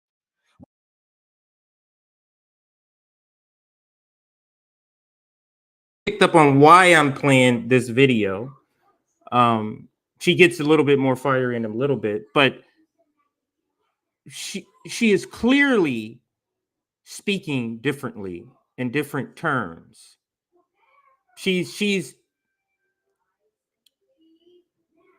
it's the way Nina Turner should have been talking. Like Nina Turner, when she decided to run as a Democrat, we've talked about this before, Nick, she completely changed how she talked. And Summer Lee, now she's not as a great orator as Nina Turner, but just listen to what she's saying. It's completely different than what Nina Turner is saying. Like Summer Lee is talking with a sense of urgency that people need to hear. Now, she ran as a Democrat. I wouldn't necessarily support her or phone bank for her. But what I'm trying to point out is Summer Lee had the same issues. She had pro-lobby, the same pro-lobby Israel group donate money. She had outside money come in. She was overspent, outspent, but she won because she still had the grassroots because of what she's speaking to, how she's speaking to urgency. That was not, in my opinion, you did not hear with the Nina Turner campaign. You were going to say something, Nick? I don't know that much about Summer Lee. I wonder what kind of her campaign ads look like, because all I know is when we saw Nina Turner campaign ads, she was talking about how there was a healthcare crisis. And while she was saying there was a healthcare crisis, she was showing people at the doctor smiling and laughing. And I'm like, bro, who fucking put this trash campaign ad together? So, and also she didn't have Jeff Weaver. And she folded to AIPAC and sold out the Palestinian people. And she went in the middle of her campaign where she was like, yeah, I'm going to disappoint you guys. So Summer Lee didn't do that. So that's an improvement, right? So yeah, I really don't know that much about her race, like who she ran against that much. I haven't followed that much about the race. I would love to see her comment on the Democratic Party, and like I want to see her do a speech where she's like, yeah, we need to get the squad together and coordinate our votes. You need to address like some of the issues that we are going against right now, right? But it's Right. good stuff. It's good. We need to see her call it the establishment. But obviously, our position in this show, I don't get too excited with these people because I need her to explain what would be different with her versus the squad. Like, are you gonna take the Pramila Jayapal approach? Are you gonna take the AOC? Now listen, Nick, she's gonna be, in my opinion, she's gonna be co-opted just like everybody else. So I'm not saying at all she's gonna be different than the squad. It's very likely she's gonna be just like the squad. What I'm saying is the reason she was able to fight against dark money and actually win is because she didn't stray away from Nina did a horrible to campaign. power. It was a horrible Nina campaign. did, yeah. That's the point that I'm making. Yeah, I but agree. As far as Summer Lee, like I didn't hear about her until this election, maybe a week ago. I've known about Summer Lee about a week and a half, maybe. But that's the point for those that are, because I'm seeing a lot of videos, Nick. Of course, you can imagine. Some progressives won last night, so I'm seeing a whole bunch of videos. The DSA people, they are having a good night. They got a lot of Charles Booker is not. Why are we still calling him a progressive? Yo, I want to know where Charles Booker stand on Ukraine. That's I was just getting to. I was just getting to on what war. He's not good. He's running against Rand Paul, isn't he? Like I want to see them debate. I want to see them debate foreign policy. I want to see how that goes. I'm not like obviously that race don't mean shit either. Like Corey, like after that dude is about to sell out as quick as Jamal Bowman.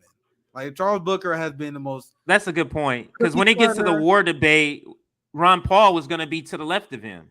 Yeah, bro, you already know Charles Booker is repeating Democratic talking points on Ukraine, and we saw what Rand Paul did to people who follow the Ukraine narrative. You see what happened when people repeat shit like the Disinformation Board promotes that. Rand Paul not gonna let that shit go, man. Like, so I'm like Charles Booker obviously gonna do the like Bernie Sanders economic thing where I think he could do well. But think about the big story. The big story is what happened in Ukraine. So when that debate happens, you're gonna have a black man like debating with a Republican conservative, and the black man is gonna be arguing for sending money to Nazis, while the white Republican dude is arguing against that. That's the only reason I'm bringing it up, because that's gonna be so fucking trippy. Maybe I'm wrong. I hope I'm wrong. Like if I'm shit on Charles Booker too hard, I'll be first to retract. But as everything I've seen, he was pushing Russiagate. He was pushing every single Democratic Party, like the new thing, like every single one. I saw tweets lately on him with Russia, Ukraine pushing that, and that's why I'm like, I'm out on this guy. But as you can imagine, all of white left media is in awe that some people won. Yes. So you already know he had the first video out last night. You already know how happy he is. Charles Booker is gonna lose. Summer Lee is likely. We'll see what happens with her. But they won their primaries. They're not likely to win the general elections, though. Maybe the Pennsylvania governor, he might have a little bit of a chance. But come on, Booker is going to be demolished by Rand Paul. That's going to be an easy. And you see, they got Fetterman. Like, he won his election. He beat Conor Lamb. Conor Lamb is the CIA Democrat that AOC gave money to, and then Conor Lamb rejected it. But then, like, Fetterman, I looked into him because I haven't been paying attention to that much. This motherfucker is against BDS. He said here. I should share this. Let me share this with you real quick because this is another guy. Oh yeah, this person just said it in the tweet in the chat. Go ahead. Fetterman is another guy. I'm trying to find I tweeted not too long ago. Here it is. This is another guy that everyone is excited about. And guys, I told you I'm done with imperialists. I'm done. If you're willing to sell out the community that needs the left the most, what does that tell you about how he's gonna govern? Like, if you're Nina Turner and if you're John Fetterman, if you're willing to sell out Palestinians to win, what are you gonna do in order to win re-election? It's a non-ending corruption cycle. So now this comes from Fetterman. Now this is after everything we covered. Now think about Israel assassinating journalists. They literally bulldozing Palestinian homes and kicking them out. And said John Fetterman said he will lean in on U.S.-Israel relationship. And also, if you guys think I'm being a hard ass because I stand with my brothers in Palestine, he also a big Ukraine bootlicker. He strongly support sending weapons to Ukraine. Strike one, strike two. There's no better indication on whether someone's going to fight for the working class if you stand up to the U.S. empire. If you don't stand up to U.S. empire, you are not going to stand up to your own party. And I know we're the negative Nancy's on the online left, but I'm listening to Summer Lee in her speech. Where's the foreign policy? Is that the focus? Is all the new progressives that we're about to elect, are they all about to be imperialists? So yeah.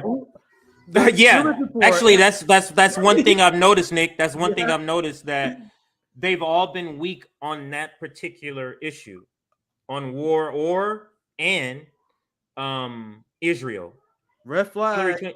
Red flag. Hillary Clinton just congratulated. Oh my God! Yeah. Another red flag. I didn't want to bring this up about Summer Lee. I was trying to be positive, but there's several red flags with her too. With who's supporting her, there's several red flags with her. I'm not trying to attack someone based on who they support, because I feel like you can be more substantive than that. But I think it's relevant to bring it up regarding Fetterman and Hillary, considering that Fetterman is a Ukraine bot. And I gotta dive more into that, but I've seen headlines and I've seen people say, yo, John Fetterman all in for Ukraine aid. It's like, bro, I have a hard time ignoring the Israel-Palestine issue alone. Like, that will be so hard for me to do. You guys see how hard I went after Nina Turner. I mostly left her alone. I literally left her alone for the longest time. And then she came out against BDS. I'm like, all right, that's one of my hard red lines, guys. But even if I found a way to overlook that with John Fetterman, he's repeating Cold War narratives. Where does he stand on police funding? I don't know. Should we look it up? I'm scared to look. Dana, what do you mean he retweeted it? What did he retweet? Maybe I need to scroll up a little bit. Retweet what? Maybe I missed what did Fetterman retweet? You can put that in there. I'm looking for it too. If I find it, I'm gonna look up. I will see. Did he ever speak on the police yet? Let me see. Maybe he can surprise. Maybe he might surprise me. Let's see. John Fetterman.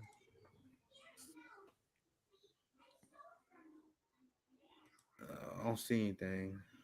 Oh, that's the dude. Oh, that's who this dude is. Nope. Yeah, the guy with the Abe Lincoln beard. Yeah, he's the dude that pulled the shotgun on that black jogger. Holy shit, I forgot about that. I didn't hear about that. Oh, what wait, happened? let me tell you this. I knew about this story. I didn't connect it to. Fuck this. I just gotta turn my ad block off here. And let me refresh. Holy shit. I literally forgot. I didn't connect the two together. I remember hearing about this when early in the race. And one of the things that white leftists was like, come on, man. He was young and dumb. He was in his 40s. He pulled a shotgun. What? He was in his 40s. There was a black guy that was like jogging in his neighborhood, and he pulled a shotgun on. He's like, "What the fuck you doing here?" What? Then one of the things that's like, bro, I can't. If you're black people, it's hard for us to overlook that, man. I've seen coverage of people covering this event where they're like, "Oh man, he apologized." And to be fair, the dude that he pulled a gun on, he said he forgives them. So I guess that's something to consider. But man, this combined with the imperialism, bruh. Do you know what these new progressives are not looking? They're not looking good at all. Like they're not looking good. Like at least when the Justice Democrats started this strategy, at least the ones they started with was real fiery. These ones aren't the same. They're not down with BDS. They're not necessarily down with war. They're kind of talking like in war terms. They're using some of the same Russiagate sort of talking points. Maybe I find him what he said on Ukraine. Because maybe I shouldn't just repeat what I heard. I need to maybe do due diligence. But here's the quick story. In 2013, Fetterman pursued a man and pulled a shotgun on him because he wrongly believed a man who turned out to be a black jogger has been involved in the shooting. And I remember when I saw someone who covered this, it was a long time ago, so I don't remember who. But his excuse was he said he didn't know the guy was black. It's like, come on, bro. What does that have to do with what is in the middle? This speaks to what were you on that episode where I was talking about? It speaks to. Oh yeah, you were. It was me and you when we did the police state and how it was in slave patrols, right? It speaks to what we learned during there, which was the laws were enacted where all white men, regardless if you were a uniformed police officer, were your responsibility to check sure that on the slaves, on black people. And that culture of that tradition of has been passed down. And maybe that's where Fetterman picked it up. Yeah, he felt like, hey, it's my job to rid my neighborhood of these black people. So let me go handle it. Look at this. I told you guys I'm trying to find some Ukraine stuff. We just having fun now, right? We kind of talking about the elections, right? So this is Fetterman. This is new. I wanted to show you guys something on Ukraine because I just heard the narrative. So this is what he said. I'm just reading this for the first time with you guys. And this is March 1st. So this is 2 months ago. I'm gonna see if I can find some new ones as well. Tonight we saw how we can be united as a country, plus support our commander-in-chief as he takes on Putin and supports the nope, I'm out. Who is that? Wait, who is that? Who is that? Who is that? Who is that? This is the guy that the progressives love. Holy shit, guys! Nope. I told you. This is the reason why because they won last night, right? They won, right? Yes. Some people won, but it's not the same. Like I remember when like Jamal Bond, it was a lot more cheering. It's not the same sort of rah cheering with Summer Lee and these recent people winning. It's not because it's probably because of what you're pointing out, Nick, and that is they're a little bit weak when it comes to being a progressive. They're a little bit weak. Go ahead. That's nice, bro. This is not even a little bit weak. This is, bro. We must read that again. Let me hear that again. Read that again. The whole I'm gonna read the whole tweet without laughing because this is why Hillary Clinton endorsed him. This is a tweet you would get from Hillary Clinton. I can literally see this on Hillary Clinton's account. Tonight, we saw how we can be united as a country and support our commander-in-chief as he takes on Putin and supports the people of Ukraine. Now, he wasn't... Sorry, let me read the whole tweet. We must continue showing the world that we are, as a country, completely united and stand with Ukraine in the fight against Putin. And he's not in the Senate. He's in the general election in the Senate, right? Do you guys think, after this tweet, that he would have voted against the $40 billion in Ukraine aid? He wasn't in the Senate yet. There's no chance. He would have voted for that. He's done. I don't want to hear about this dude. Like, This is like I'm seeing people sing his praise. No, I think Fetterman is running for governor, isn't he? Yeah, he's lieutenant governor right now. He's running for governor. He's running for governor. I thought he was running for Senate. Maybe it is. Maybe it is. Maybe. I don't know. Maybe you're right. Let me. I haven't I haven't been in. Running for Senate. I just looked at his bio. Yeah, he's running for Senate. Yeah. Okay. Yeah. So maybe he ran for governor before, and that's where I remember his name. But it's completely not. I don't understand. Well, he won in Pennsylvania. Pennsylvania is not it's not the leftist batch. It's not a leftist homeland in Pennsylvania. And I'm not sure, wrong, man. Like if John Fetterman gets elected, imagine if he start meeting with workers. He's like, let's organize a general strike summit. Let's take on. And I'm like, oh shit, damn. John Fetterman's for real. Like, imagine you're like, let's organize workers. Let's take on the Democratic Party. But guys, he's not gonna do it. I'm telling you guys, he's not gonna do it. After I've seen his take on Ukraine, on Israel, he's doing the bare minimum. Like he's doing the edgy talk. After seeing this, it's clear that all his edgy talk is just he's doing just what he's allowed to do to get elected. Anything outside the open window that the Democratic Party won't allow, he's like, no, I'm not gonna. He's not gonna circle outside that box. Like talking about minimum wage increase. I know he talks about that all the time. He talks about minimum wage increase in healthcare. That's not a fucking high bar anymore, guys. You guys know corporate Democrats talk about that shit now. Corporate Democrats go around like, we need to increase the minimum wage. We need access to healthcare. Bro, what's your strategy? Are you gonna rebuke your party, or are you gonna rebuke U.S. empire? Nick, what is the regular voter do when they are hearing people who do not believe in the policies start to say those things, like Chantel Brown, Medicare for all? Oh, let me vote for her. You see how we'll never get out of this, because people can't really even decipher where's the truth. You're telling me now Chantel Brown is a progressive and she's for Medicare for all, and like, you get what I'm saying? Like what do people do? Like, how are we able to ever elect a person who's really going to fight for us if everybody is just virtue signaling the same sort of thing? Now, I can kind of roll that into this thing that go ahead. On the screen. I know I've been ranting like a motherfucker. Go ahead. Yeah, I can roll this into what you see on the screen. I'll be right back, CJ. I'll be right back. Absolutely. So this is Ryan Knight, friend of the show, friend of the network. This is his tweet.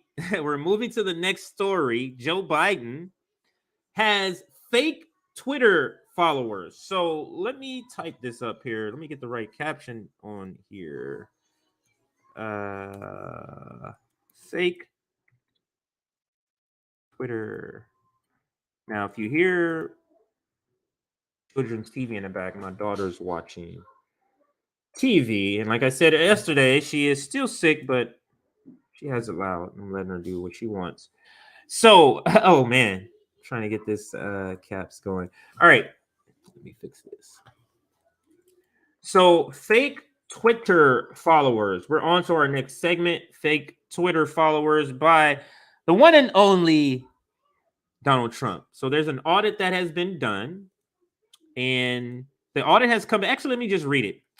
Friend of the show, Ryan Knight. This is his tweet. An audit reveals that half of Joe Biden's Twitter followers are fake, which is on brand for the leader of a party that calls itself Democratic while it actively governs to preserve the oligarchy. Fake president, fake democracy. And he's talking about this article here from Newsweek. And let's see. Oh, it actually won't open up here. So let me copy and paste so I don't have to reshare something different. So let's paste it here. This Newsweek article right here. Is it opening?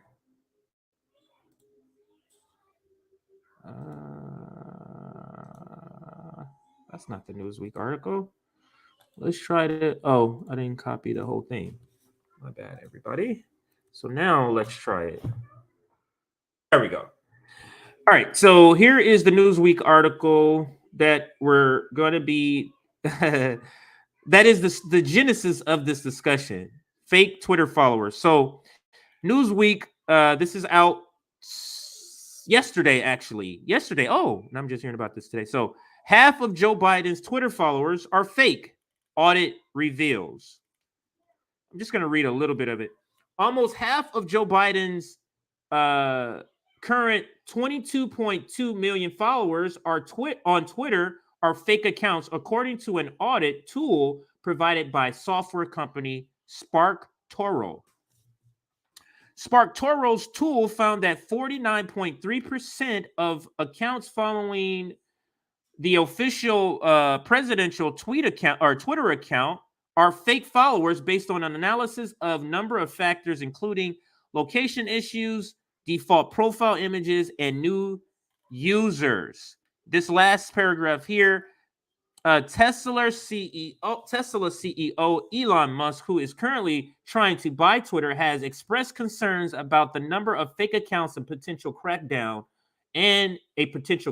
on could see users such as Biden's lose a number of followers. Could you imagine Elon Musk coming in, taking over and saying, hey, I'm cutting all the bots. And then like overnight, Joe Biden goes from 22 million to 11 million followers, like overnight.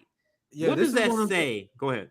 Yeah, this is one of the things that we all knew. It's just we needed a report that we can cite so people will stop saying we're conspiracy theorists, because you see the tweets from these blue check shit libs that are horrific.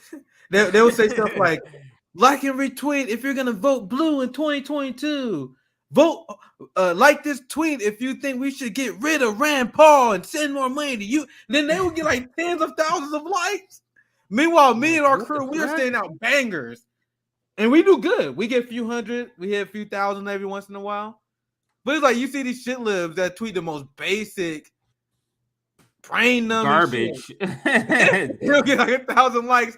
And then I remember Sabby, I was talking about likes on one of the shit lib tweets. And Sabby was like, you know, they're all bots, right? And I'm like, yeah.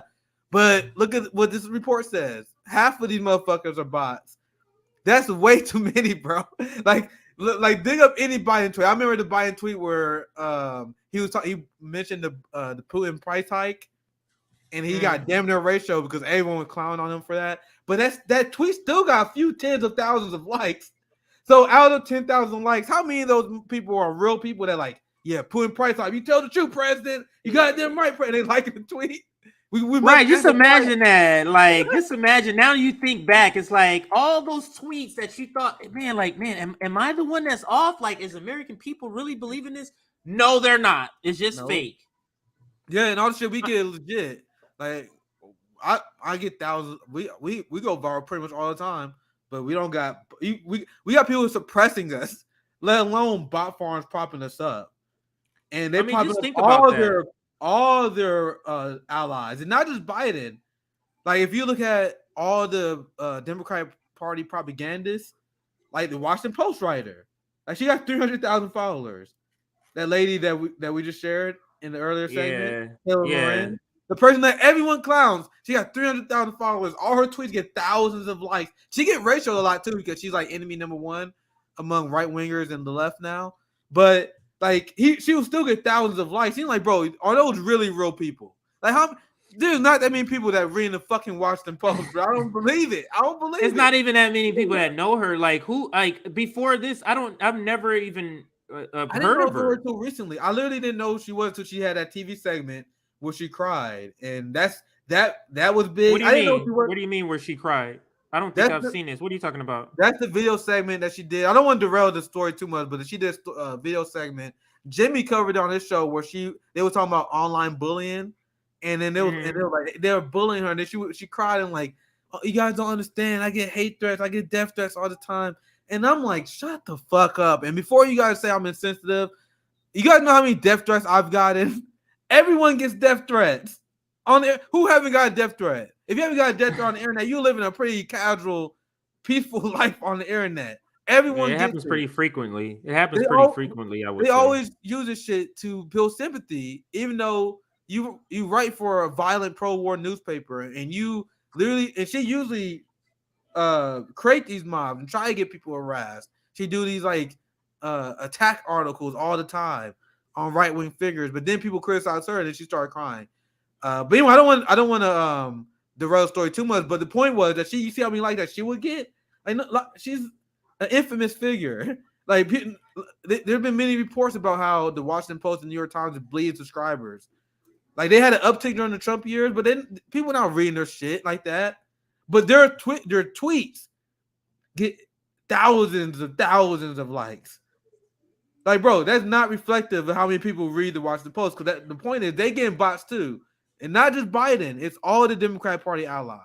The people that just go ahead. Just think about it. Like for example, with these bots, they know they have all of those bots, so yeah, for sure they know that people. So what I'm getting at is the establishment know exactly what the people want and need, and they just choose not to provide it. Instead, they replace it with their narrative, find some bots to build up this fake like support. And then other people will go, oh, well, if these many people support, let me just hop on too. It's just go ahead. Sorry, CJ, go ahead. So go ahead, CJ. No, I'm just saying, like, this makes me think what other fake propped up things is going on this story coming out. Also, I just want to add, because a lot of right wingers are tweeting about this as well and use this as a dig on Joe Biden. This is not a partisan attack. This is an example of the two-party duopoly being a sham. Because I don't know if you guys remember, they did the same story, and liberals attacked Trump for the same thing. Trump was propped up by large fake Twitter followers accounts. So right wingers, they all hypocrite. They using this as a red-blue game. No, this is what both parties do. Both parties got blue checks that are propped up by Twitter bots. That's what they do, because most ordinary people are not buying this bullshit. It's all about getting a small amount of populace to engage in your culture war. And then hopefully you get people like the friends and family member who vote for your party out of tradition, right? But go ahead, CJ, you can continue. No, all of what you said is on point. I'm just looking through. Sometimes I look through our, on what is it? RBN on Twitter. You know how if you click on subscriptions, you'll just see all the people you're subscribed to, all their latest videos. And I did that, and I'm just looking at some of the stuff that's that is being covered, and it's not surprising to me why the left is in the state that it's in. I just want to say that part.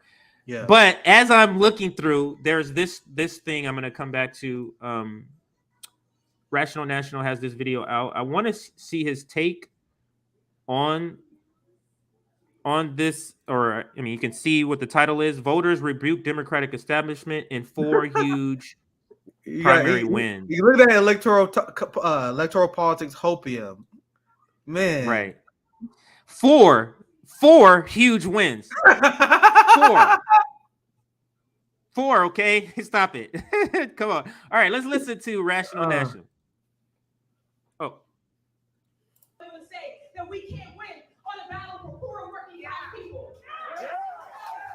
The Joe Manchin, Kyrsten Sinema wing of the Democratic Party got absolutely pummeled last night with Democrats. You know what I noticed, Nick? Because you can see the smile on his face as he's talking about that. The way that we talk about the red-blue game, progressive Democrats see the same thing when they're talking about them versus corporate Democrats. They're always trying to, like, get the last word, just to dig on them. Oh, I got this point. I got something on you. That's always what they're trying to do, as if I just find it funny that progressive Democrats in particular love to play on this difference. Yeah, love to play on this difference between them and corporate Democrats. And it's like, both of you take orders from the same corporate people. Yeah, like, what you're not different. What David Doe doing is gaslighting, because, like, you hit the nail on the head. When I see progressive media talk about the takeover of the Democratic Party, they frame it as the progressives versus the corporate Democrats. But that is not how the progressives approach the fight. Do you guys remember Nina Turner attacks? She was attacking Republicans. She was attacking Republicans, not the corporate Democrats. When I heard Salma Lee, she didn't call out Joe Biden. She didn't call him out by name. Like they paint this picture that the progressives are fighting corporate Democrats, but I've been paying attention. There is no tangible evidence that that's the case, which is why I'm glad you brought that up, because this narrative is mostly painted by the progressive media. I was just getting to that. It's not true at all. It's not true at all. It's just a media thing. It's not true. Yeah, they battle. And to your point, what you're pointing out is this is a very, very important point that you're pointing out, is that in order to get votes, they want us to go, they pump up their voters by saying corporate Democrats, bad, bad, bad, just to the voters. But you don't see any sort of tactics, any sort of maneuvering to stop that corporate agenda. You just see them falling in line. You get what I'm saying? Yeah, exactly. That is a great point. Even using the disclaimer, corporate Democrat does them a lot of favors. I've been trying to stop doing it. I just call them Democrats now. Like, why are we calling them corporate Democrats versus progressive? Right. Do you stop the Ukraine aid? Do you stop the police funding? That is my point. You're not stopping no corporate Democratic agenda. The party shifted to the right ever since the squad got more power. Here's an analogy. Is there a difference in a corporate imperialist and a progressive imperialist? Like it's the same shit. You get. I'm not corporate, but I vote for corporate agendas, though. Right. That's what I'm saying. Like this, but in their mind, this is a fight, a battle of corporate versus. Really, how is it a fight? A battle. This is. Let me articulate it this way. How is it a fight against a battle against corporatism when you're fighting to join a club that's corporate? Like your opponent is corporate, yeah, but the club you're joining is corporate. Do you understand that how this is like not a win? Like this doesn't do anything. And the thing is, CJ, like there's some sympathy to be had to the argument when people say, well, the thing is, we're running in the Democratic Party, but once we're in, we're gonna challenge and fight the corporate Democrat. Yeah, right. What I am saying is, at least my point is, we have not seen that. Like, if there was examples of this happening, I'm open to hear it. Like, where is there been? There's this Democrat who won, and then they started. Their main priority is calling out the crimes of the Biden administration. Where's AOC and Bernie Sanders holding press conferences and calling out Joe Biden for keeping kids in cages? Where's the tweets about Somalia? Where are their tweets about funding Israel more? In fact, hell, they helped them. So the premise itself, even though I can disagree with it, if there was like material evidence of this happening, I can at least say, okay, you at least got you onto something here. Like if there's actually was progressives joining the Democratic Party, joining the corporate side, and then shaking shit up. They're like, oh, even though I'm on your team, I'm gonna call you out, Joe Biden. That's not happening. It's not happening. If it was happening, I would come on you. I would come on this network and be like, yo, there are Democrats that are calling out. It's not happening. And these people, and the squad, it's one thing, because I gave the squad benefit of doubt like the first year or so. But after that, I'm like, all right, guys, you show me some results. It's been 4 years. AOC was elected in 2018. Yeah. In the 4 years, when have AOC significantly rebuffed or blocked the corporate agenda of the Democratic Party? It has not happened. So I told you guys, I'm scientific. I am evidence-based. I used to believe in taking on the Democratic Party. Kind of like, oh, if we get people in there, maybe they will challenge it. Didn't happen. I'm like, all right, that plan didn't work. If John Fetterman won his Senate race where he was calling out BDS, calling out Israel, supporting BDS, calling out the Ukraine lines, calling out Biden for lying about progressing campaign policies, then I'm like, oh shit, damn, you guys might have been right. Maybe we can take this motherfucker over, but that's not happening. It's just not happening. And rhetoric is not enough for me. Like I need to see you guys. I need to see them blocking the violent agenda. Right. Are they blocking police funding? Or Biden sending COVID relief money to the police? Did they block Ukraine funding? I'm just saying, what is? But Nick, what is when they say stuff like Nina Turner will say, you know, they're the only ones that's doing any fight. What is it that they're doing? Just tell me, what is it? What is the tangible thing that they're actually doing? They sound like Trump supporters, man. Like that was the same thing Trump supporters would do. They're like, Trump is fighting the new world order. Like, where the evidence, sir? Like, you see how they just say shit? Like the progressives literally morphed to the same thing. And I know we got to get to the video, but they did the same thing. Like Trump supporters would just say shit. Oh yeah, we still got a video. We didn't play it yet. yet. I forgot. We always do this. We play like 5 seconds and then we go off. You guys get my point, though. You guys get my point, right? Yeah. But let me answer this question. Why does Canadian? Because if you go to his videos, this is a good question. I figured this out. If you go to his channel, and he'll do some videos on Canadian politics, it gets like very little views. They do American politics because American politics, like that guy Christoph Avelos that does all the Trump derangement stuff. Remember I showed you? He's Canadian also. Like it's because their own politics is exciting enough for their own audience to want to watch. But let's get back to this video with David Doe. Let's listen to what he's have to say. Let's try to get through 45 seconds. Democratic primary voters in several states finally waking up to reject corporate-backed candidates in favor of working-class ones. So I have 4 different victories to share here, going from most expected to win to least expected to win. So that's fun. Let's start here with Charles Booker, who he is terrible now with 73%. Or not now, but Democratic primary. He didn't really have any competition this time, so he ran 2 years ago against Amy McGrath. McGrath was the Democratic corporate-backed candidate. Democratic leadership. Bro, this is so boring too, bro. Like, we're giving him credit, Nick, and he's not even really running against. He hasn't run against anybody, but we're calling this a win. Yeah, that's a good point. Nick, they didn't that's run. How desperate he is for hopium. That's how desperate he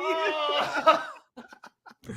Exactly, bro. You just said he didn't really have an opponent. But we're counting this as a look. We had 4 huge wins, even though they didn't really have an opponent. And then he said, "It'd be one thing if he just said there was wins, but he said, remember, he said this was a rebuking." Corporate Where in this race? Last time I checked, this motherfucker lost to Amy McGrath, one of the worst candidates I've seen. She was terrible. Time. She was terrible. Like literally changed positions during her campaign, like Kamala Harris. Came out to support McGrath over. The only thing I was look at these numbers though. Go ahead. No, go ahead. Yeah, just real quick. The thing, I'm not even against hopium, guys. We had a hopium on the Outsider review yesterday. Remember when we had a mutual aid activist on? And also, I'm gonna instill some more hopium to you guys. We're gonna have Casey Tennis on. I'm trying to get him on Saturday, maybe next week. But we finally about to confirm a date, and that's gonna give you guys some hopium. You guys notice the hopium that you get from RBN is encouraging you guys to engage with the community. That was a great interview we did yesterday. If you guys ain't checked it out, I saw that. Like that's the hopium we offer. David Doe offer hopium, and his orbit offers hopium on these fucking races that has done what for the working class? That's all I'm asking. Like, is the homeless population decreasing ever since we got more progressives in? Is the military-industrial complex taking L's? Is the police getting less funding ever since this project has started? No. Like, if you're in Canada and you make a shit ton of money doing this, like David Doe does, this shit is exciting. I mean, fun. This is fun. This is gonna be fun, guys. Because you got no skin in the game. Yeah, that's all this is. That's why they can give certain critiques and give certain advice. Is because they don't have any skin in the game. Great point. Yeah, and once again, we can let the video go, but we were in 1 minute in, and we had to stop because it's like he's reading this off like, and I'll tell you guys, I guess it's also a flaw of RBN, but I can get passionate. Like maybe I should be more professional. But you see how he just neutral political reporting. Oh, look at the numbers here. Like there's no skin in the game. I don't understand the appeal of this. Like I just legitimately don't. I guess if it's like MSNBC, if you want someone who's slightly more spicy than Joyanne Reid or something. Like if you want someone who's more spicy than Chuck Hayes, like I guess this is for you. But I don't get why anyone who considers himself a socialist, an anti-capitalist, will listen to this and think this is actually legitimate. They're not. Like his They're commentary not. is legitimate and relevant to the proletariat in the United States. It makes no sense. For all our criticism and all flaws, I can tell you guys, we are 100% legitimate proletarians. We have lived this struggle. We're not gonna cry on stream, but man, we've been through a lot of trauma between both of us. And that's why you hear this passion when we talk about these stories. This guy just a boring robot. I'm gonna talk about electoral politics. You guys hope, oh my God, we destroy the corporate Democrats. Like, bro, who's still falling for this shit? Except the people in the same class, which are the same people I know don't like RBN, like the suburban. But the thing is, now it's just become the same sort of game where I'm on a team. That's really what I see. The old left is that we're on a team, and this is what I mean by that. Charles Booker clearly has some terrible takes, but because he's on our team, we're just going to go, yeah, he won. Really? Have you heard him talk about war? Have you heard him talk about the military industrial complex? But let's zoom into this. Exactly.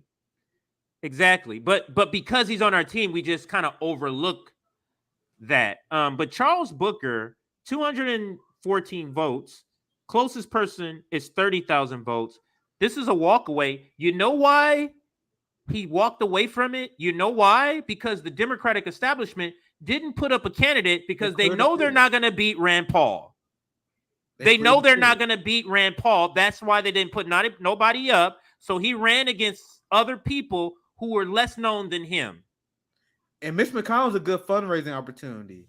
So that's why they always put those candidates up against Mitch. They know they're not going to win that race.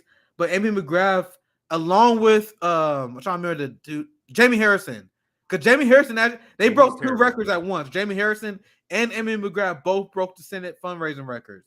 So that's why they put a candidate against Mitch McConnell, right? And also they probably were like, we don't know exactly where this Booker guy lies. But now after they see him push Russiagate, soon they saw him happily endorse Amy McGrath and go along with Moscow Mitch, Russiagate bullshit. They was like, oh, cool, you're our man now. That was like Do you think he picked up on that? Do you think he picked up on it? You know what? I need to be on board with some of the Democrat shit. Let me tweet this out. You think he picked up on that? And that's what guys, imagine the sweet nothings that these rich establishment ghouls whisper in these motherfuckers' ears. No, think about it. You have Chuck Schumer go to Charles Booker like, man, if you just hedge a little bit on these issues, your family is taken care of for the rest of their life. You got kids, don't you? Your people, they're taken care of. All you have to do is just put a little Russiagate. Just do a little Russiagating. That's all. We need you to just hedge a little bit. Don't prop up the American fraud. Just a little bit. Bro, you be taken care of. No, they are. Think about the benefits they get. Think about the societal benefits you get by being in the club. All the neoliberal shit libs that hated Bernie Sanders, they are popping up and they love Charles Booker. He's in the club. Somebody whisper sweet nothings into him and saying you're good if you just put your little Russiagate. Don't fight for these issues. You can put your Medicare fraud. We let you do that every once in a while. I don't know when last time he did it. Maybe I'm giving him too much credit, but it's like I can't believe we were all tweeting out this guy. I used to believe. I can't believe this shit. This guy is just not the same. They sell just out not so the quick, same. man. Yeah, they sell out so quick. That is a great point. We are probably coming to the end. We've been going for an hour, probably coming to an end. We covered all the stories so far. We covered the Twitter. We're like over 2 hours then now. Yeah, we covered Summer Lee. I'm just looking to make sure nothing new dropped, because you know how sometimes we're streaming it, especially when you're midday, like my midday streams, because sometimes news broke drop. while I was live. I was live doing a story. I think I was covering the Israeli reporter getting killed. Then I saw people in the chat like, yo, there's been shooting. I was like, what? I was there near the end. I'm like, all right, I'll check that out later. And I was like, bro, I just stayed live. That was a big fucking story. Yeah, I didn't know. That was anyway, that happens sometimes. Yeah, I don't see anything new that I got to make sure that I cover. I just wanted to make sure no new news dropped that we want to cover before we check out. But before we check out, I'm going to do this. The last count, I think we were at 458 likes. We only 42 away from 500.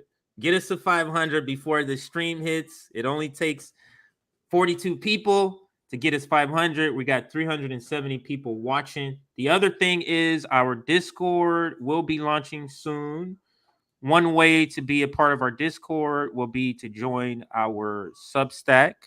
Our Discord is not going to be just for anybody to join. So you want to be able to have access to that. Join our Substack. You'll get notifications of streams like this. And you'll also get access to our Discord once it launched. So like and subscribe to us. Yesterday, this is yesterday's numbers. I know we're above 17,200. But this is where we were at yesterday, or maybe 2 days ago. I forget. No, 2 days ago, it was Monday. You and I were on, and we've already gained another close to 200 after that. So keep last time pushing. last time I saw we was at 250, and that was before the stream. So yeah, so keep helping us out, everybody. You help us by retweeting these things, by tweeting these things on, post these things on Facebook. Post us on Facebook. Get some shit lives out here on us, and we got to get our Facebook reconnected so we can do that. Everybody on Rockfin, thank you for we earned $10 in tips.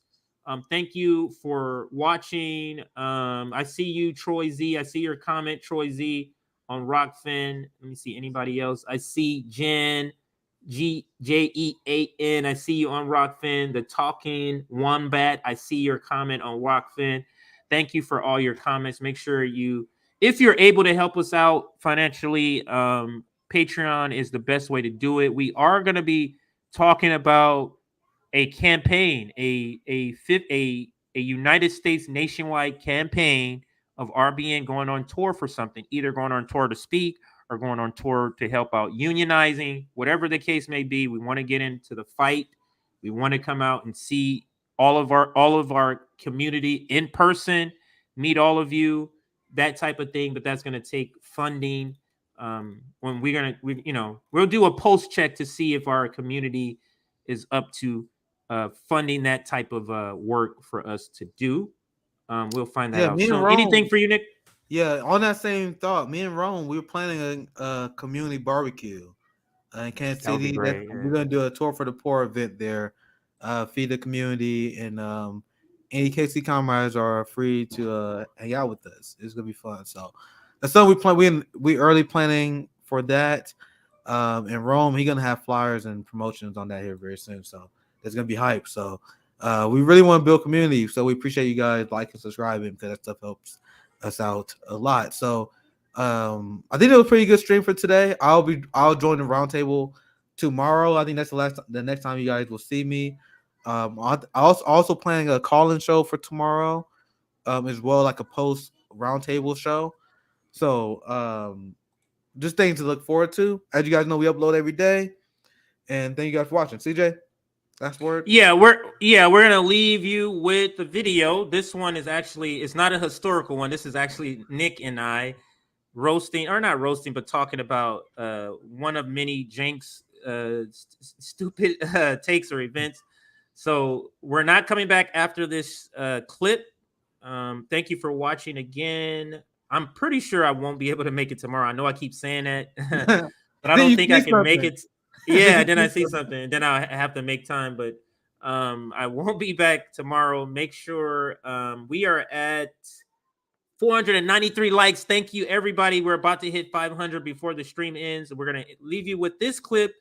Everybody have a great rest of your day. And here we go. Given the size of the massive violation of international law in this case, if they cross the border and actually try to take the country, obviously you freeze all Russian assets all across the world. I don't care who it is, every oligarch, anything related to Putin, seize. Now, again, there'll be some idiots not idiots, to be fair, they're grifters. And I don't know who they're working for, some portion of them, but they'll pretend that people pretending to be on the left, okay? And maybe a couple of people who actually are on the left and are, don't understand world politics at all, who are like, oh my God, freezing the assets of oligarchs. That's so warlike.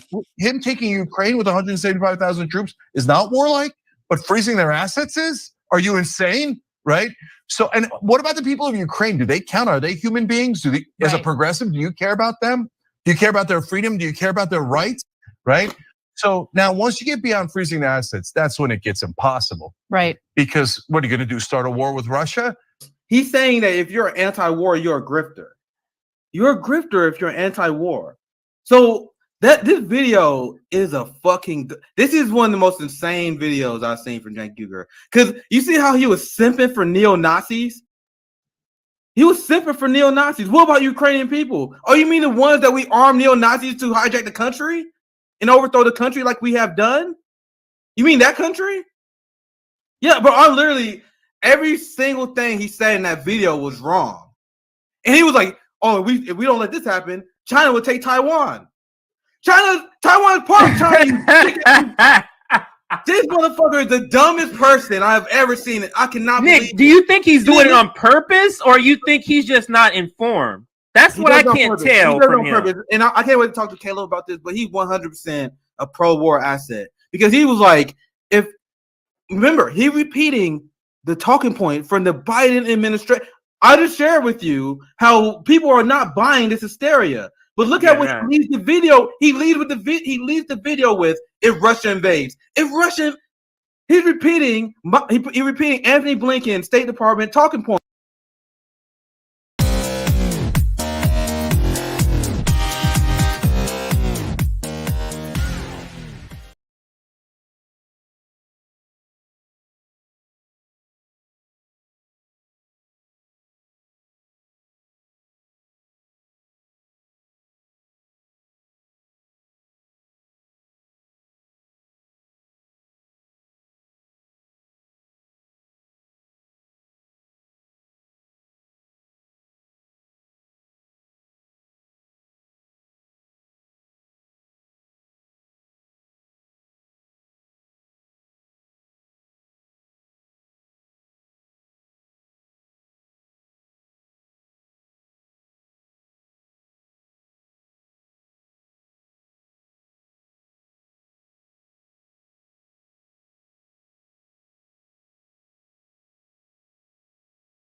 That's good. I think that they deserve it. But even if you earned it, you still owe. Because look at me, I don't have that mega money, but I feel guilty walking by somebody. I got to give them some mail. And if I know I got $3,000 in my pocket, I feel like it's wrong to give that person a quarter or $1. It's wrong. Only you know what you got in your pocket. And that's wrong. No matter what they do, if they take it and drink it, they take it and drink it. But I mean, you understand? And we all know how hard it is. And it's not about if you good or you bad. So since it's not about if you good or you bad, we know that because he don't mean he was bad. Or don't mean he's a criminal, or don't mean he's crazy, or a drug addict, or none of that. It just means he don't got. And ain't it bad that you got 30? I mean, can you imagine somebody having $32 million? $32 million. And this person has nothing, and you can sleep. You can still go to the movies and then these are the type of people that get humanitarian awards. Millionaires. How can they be humanitarians? By the fact that they millionaires and there's so many poor people shows how unhumane they are. You know what I'm saying? And that bugs me. Not saying that when I'm never gonna be rich and you know what I'm saying, but I'm saying it's a struggle and I think everybody deserves. And I think there's a way to pay these people. I think there is a way. It just takes to be revolutionary, and it takes to do something out of the ordinary. You know what I'm saying? Like, I think that if we just said, okay, I got an idea. No more porno buildings. You know what I'm saying? Let's build houses. Or no more polo games. Let's build houses for poor people. You know what I'm saying? Or look, okay, I know you're rich. I know you got $40 billion, but can you just keep it to one house? You only need one house. And if you only got 2 kids, can you just keep it to 2 rooms? I mean, why have 52 rooms and you know there's somebody with no room? It just don't make sense to me. It don't. And then these people celebrate Christmas. They got big trees, huge trees, all the little trimmings. Everybody got gifts, and then somebody's starving. And they're having a white Christmas. They're having a great Christmas, eggnog and the whole 9.